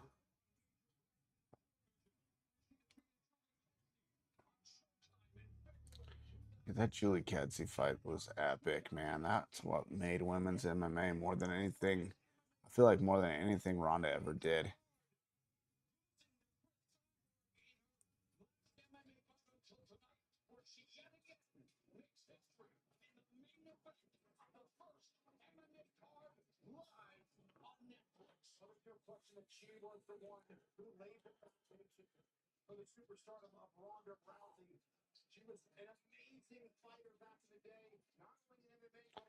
She looks pretty stoked.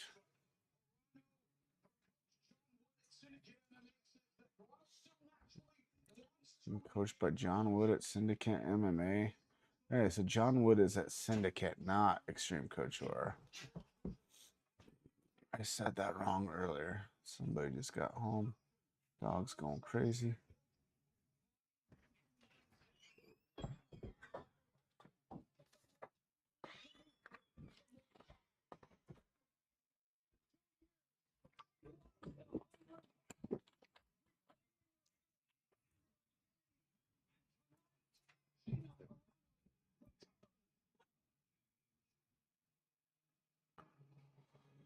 Gina definitely wins dancing competition here, but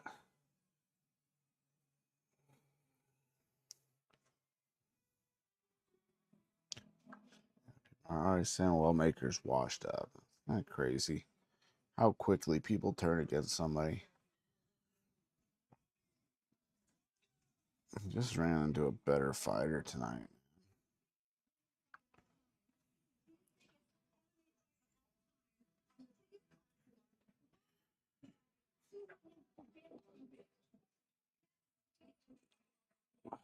And Ronda talking just.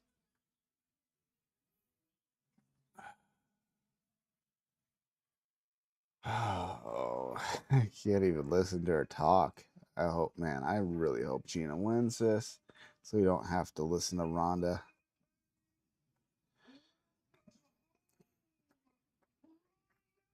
I have to probably turn this off immediately if Ronda wins. She's just so unlikable.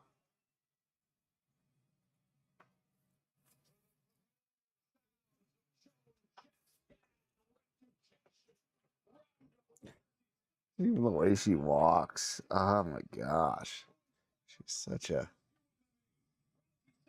such a nasty person. Oh.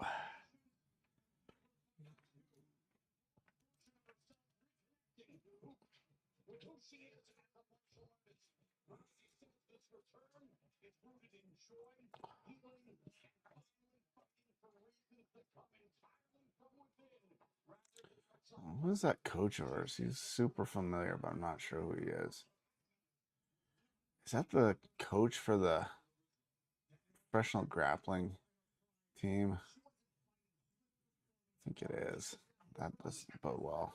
I mean, that bodes well for her grappling.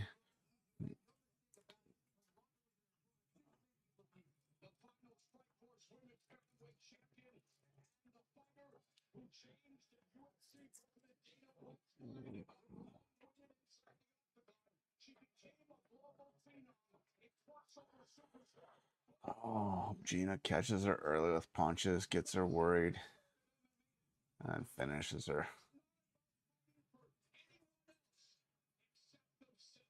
So she's still married to Travis Brown. Is Ronda Rousey still married to Travis Brown? Ronda Rousey is married to Travis Brown. That's what it says. Sometimes Siri is wrong. All right, I'm gonna turn off my other monitor over here. No reason to keep this on.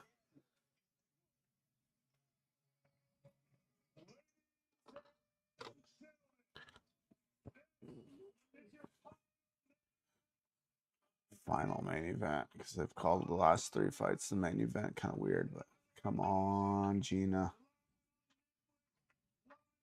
Oh, she's just. Ugh.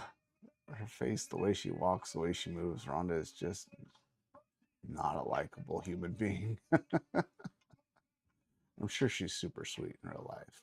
Not really. A small cage does kind of bode well for her. I don't know if this cage is small. It looks small in that arena, though. I think it's a 25-foot cage.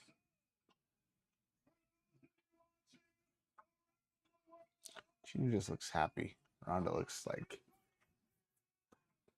Atlas. Quit licking yourself, Atlas. Stop that. The dog is over here licking his side uncontrollably. Stop doing that. There's no reason for it.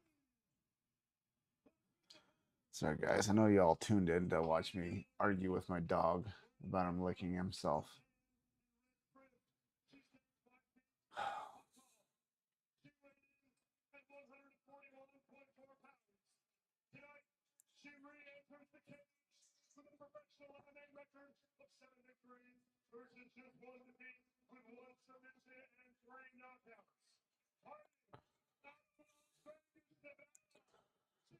Pretty crazy. She has so few fights in MMA, but back then there wasn't a lot of girls to fight.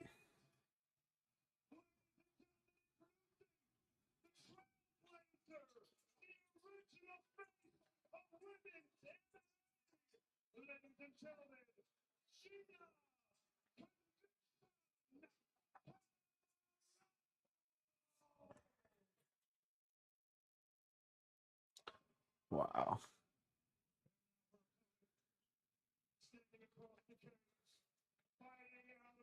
Atlas, stop that, please. Making it hard to concentrate on the fight. Watch the fight, Atlas. Dogs aren't too interested in the fights. What the heck? Screensaver popped up on my extra monitor over here.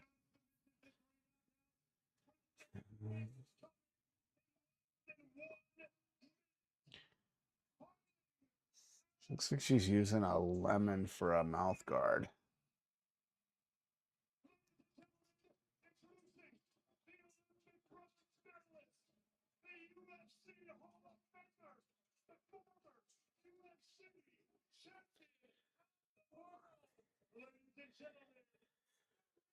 So Gina can keep her at a distance and pop her. Because once she's hurt, I just don't feel like she recovers. Yeah, I'm pretty sure that's the coach of the PF, Professional Grappling Federation Championship team. In the corner.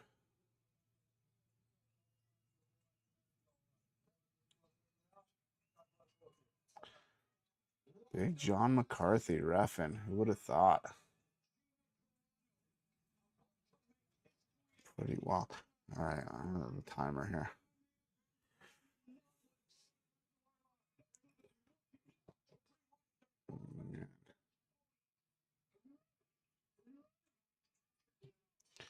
Let's get it on. Oh, Ronda immediately goes for a double. Oh, full mount for Ronda. This is not good. This is bad. Come on, Gina. And she's going for the armbar already. And that's it. That sucked. Dang it. Well, that was disappointing.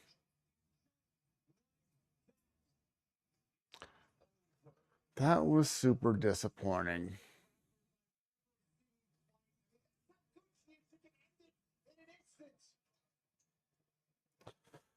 Oh, they're both crying. Oh my gosh. Now we gotta listen to Rhonda.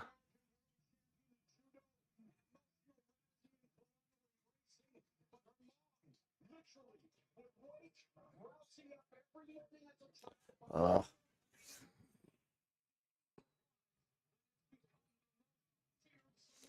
Disappointing. Get rid of my timer here. Don't need that anymore. Well, that was upsetting. All that build up for what, 10 seconds?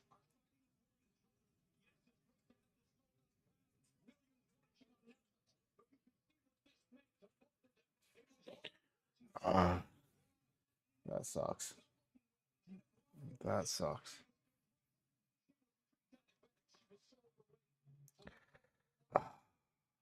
Man.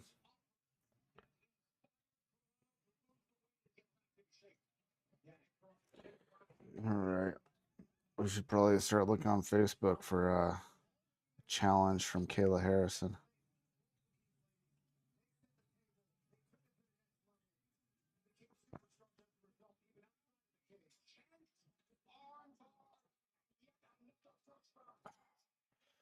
She threw a kick right off the bat, and that's how she got taken down. Dang it. Dang it, Gina.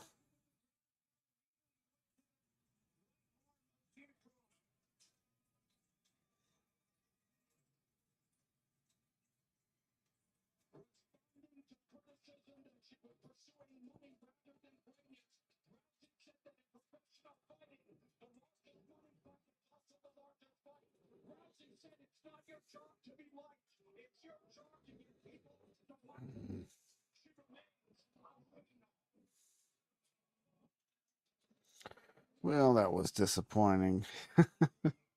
So I got that one wrong too, guys, but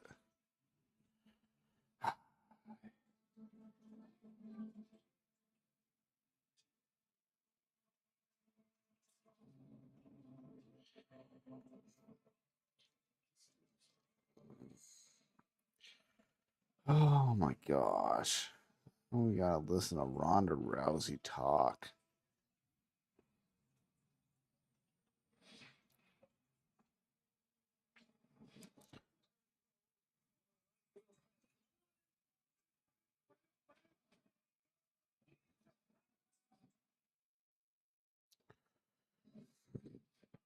Hmm.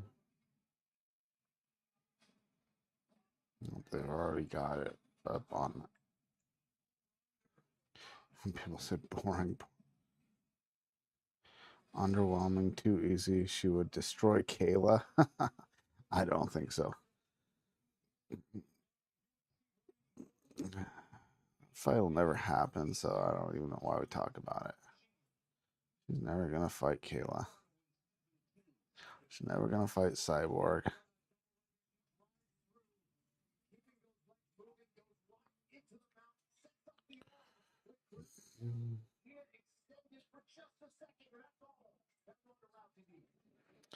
Dang it. So back to retirement for Ronda Rousey. Gina back to acting. That sucked. Oh.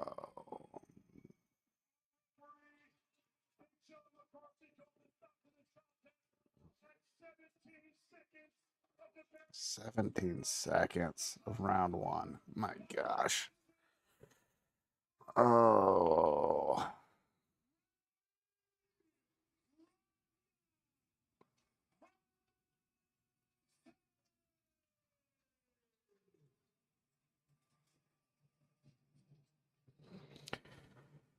Oy.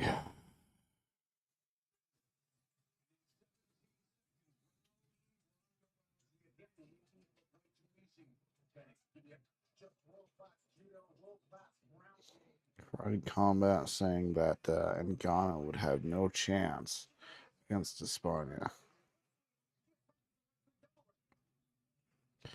It's the president of Karate Combat.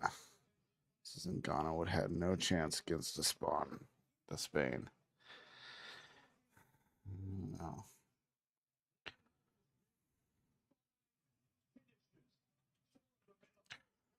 Dang it. Oh, is this official? Ah, the computer turned off. Let's look at this really quick, guys. Sorry about that. How's my timer still there? I closed it.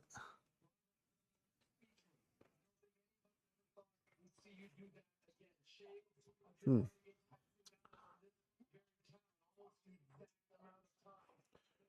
right.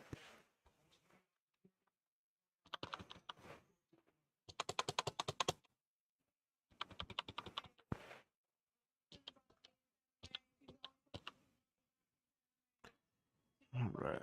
Hang on. We gotta go to Fight Finder here.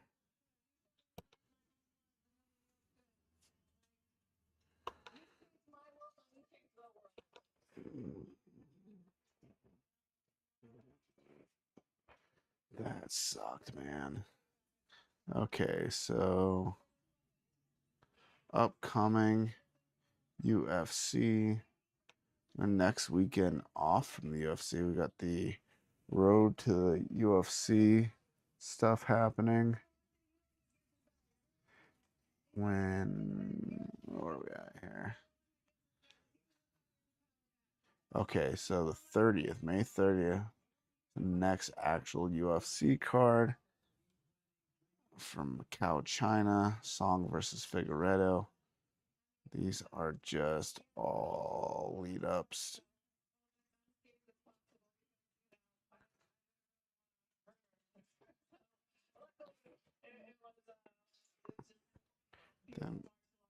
Then we got Bilal versus Bonfim. We have the White House card.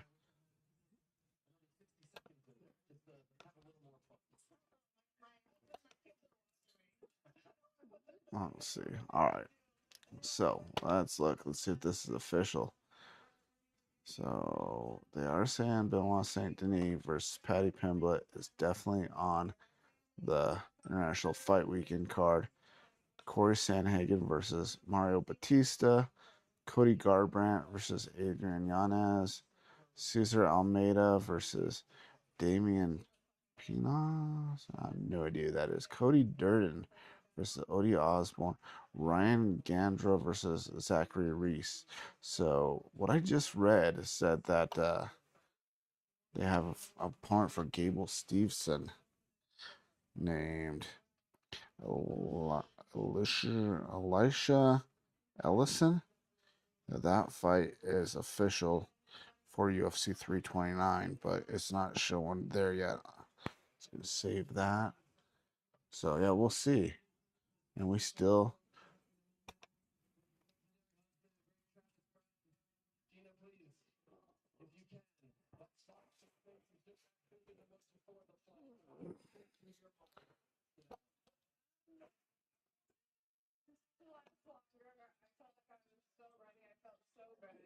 she sounds just like Kat Zagano did after the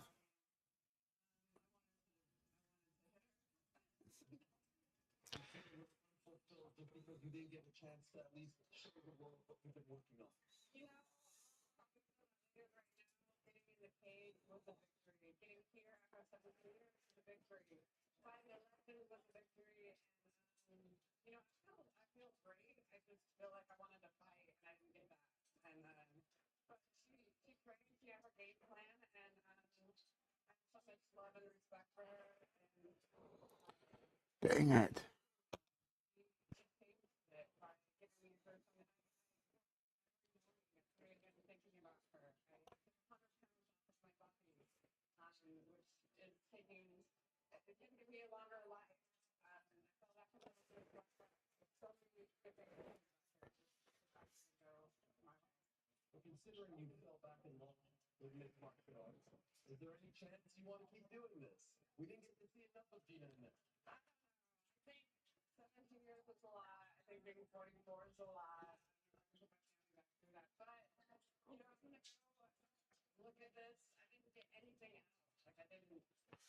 So from what it sounds like, Gina Carano leaving the door open for another fight. Who would you, if she did fight again, who would you like to see her fight? How about Misha Tate? That'd be interesting. Misha not at her best recently.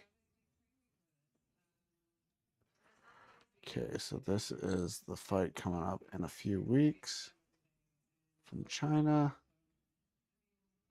Minifield versus Zong.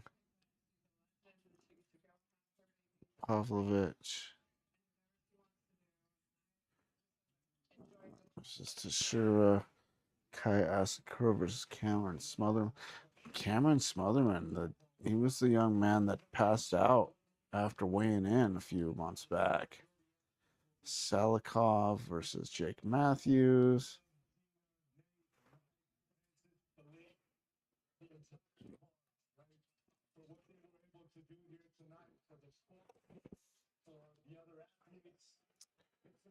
Man, so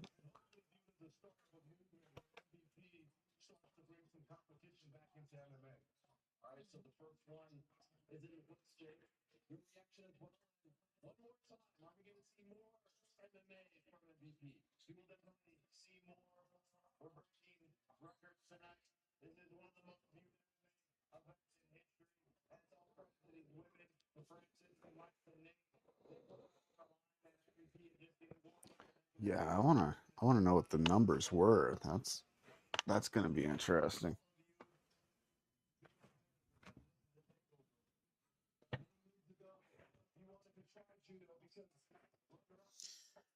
What do you guys think? How many athletes are going to be able to bring in? I think Francis Ngannou versus Spain. That makes sense.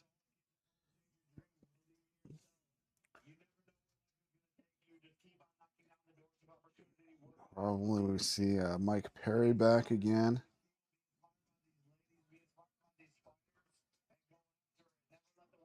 Oh, that's bizarre. I just saw a video of Jake Paul get wiping blood off of Diaz's face and putting it under his eyes. That's strange. Oh. What else do we think for the winners from tonight? Let's look really quick. Let's look. All right. Ariel, I don't need to hear you yelling, dude. All right. I'm going to go ahead and I don't think I have the remote to mute that. Oh, I do. I do. Mute that. Mute that card. All right. Let's just look. Let's just look back at it, guys. See what we think. You know, for the fighters that competed tonight. So, who could we see Pereira fight next? Maybe that would be a matchup for Carano if she wanted to do one more. Find a really pure striker. Kind of be interesting. She fought at 130. She's super friggin' tall. I don't see that being a problem. We saw Jenkins get the split decision over Avila. We saw the Armin Sarukian look-alike here win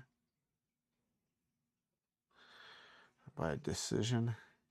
So Jackson looked like a friggin' monster. I missed this fight completely. Who won that? I gotta go back and look. I don't even know who won. Oh, man. That was a disappointing main event. 17 seconds. Gosh. Okay.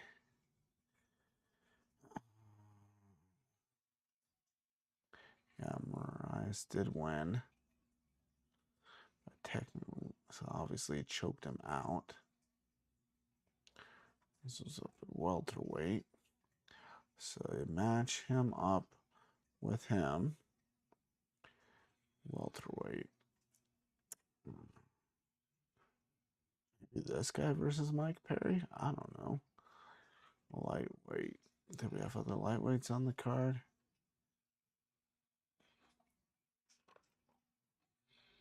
He looked really good. Definitely want to see that guy back. Yeah, I don't know. Yeah, definitely see matchups from this event. I see Despain versus Ngannou for sure. You got to do that because you're probably not ever going to get John Jones. Unless they can like go to court. I have no idea what you do. I mean, UFC saying he's retired. They won't give him a fight.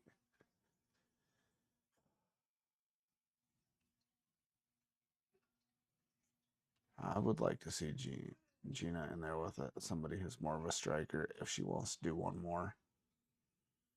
Of course, I mean, she could go to movies, back to movies. Star Wars might take her back. Stupid that they let her go in the first place. Over a friggin' meme. Oh. Alright, so you put him with.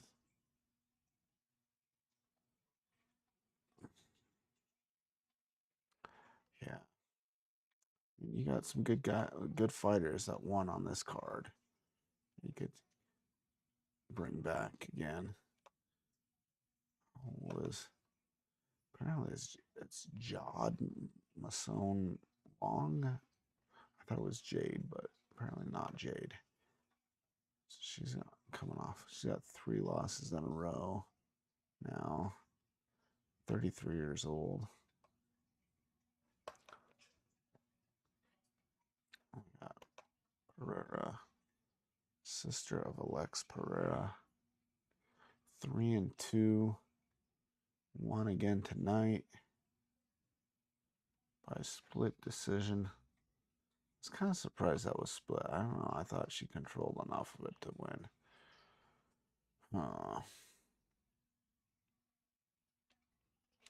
Yeah, I wouldn't call that a bad matchup, her versus Gina. If Gina wants to fight again.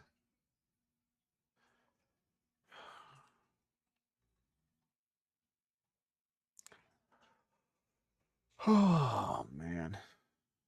I don't know if we really got anything, great out of tonight's UFC. Let's look really quick here. Go back to this. As far as future matchups.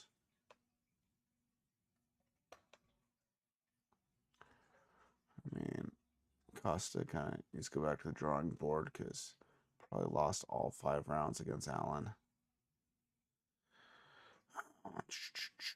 Choi versus Santos. Featherweight bout. Choi impressive coming back like he did. This fight didn't happen. He had a different opponent. And he won by a decision.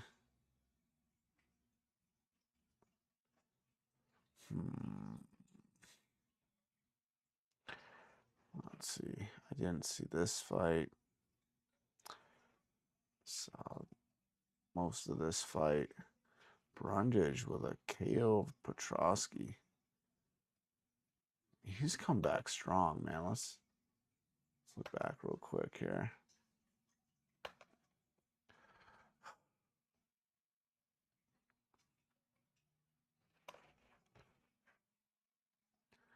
Let's see. Brundage won tonight. Second round by TKO. Well, he lost his previous fight by a split decision. I thought he had gotten a win. No. Wow. You know what? I'm thinking of the other Cody. I'm thinking of Cody Durden. He came back with a win recently, I believe. Lost a split decision, but I mean, that's better than getting knocked out. Well, that was a split decision also, though. I don't know. That's crazy to see some guys come back.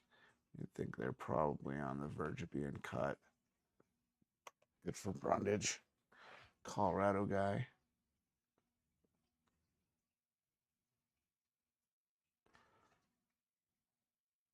Oh, they're calling that an ankle lock. That was not an ankle lock. If anything, that was a calf slicer. She just used her opponent's calf to do it. Arm triangle on this one. I'm going to have to go back and watch a few of these tomorrow. Watch the fights I missed. All right, guys. It's been fun. It would have been funner if Gina had won. If Gina had actually landed some punches. Because now I'm going to have to listen to Ronda talk till the end of time. She's going to just keep saying she's the best ever. All right. Turn off my TV. All right, guys. I'm calling it a night. Back up where you can see me. There's some good fights for sure.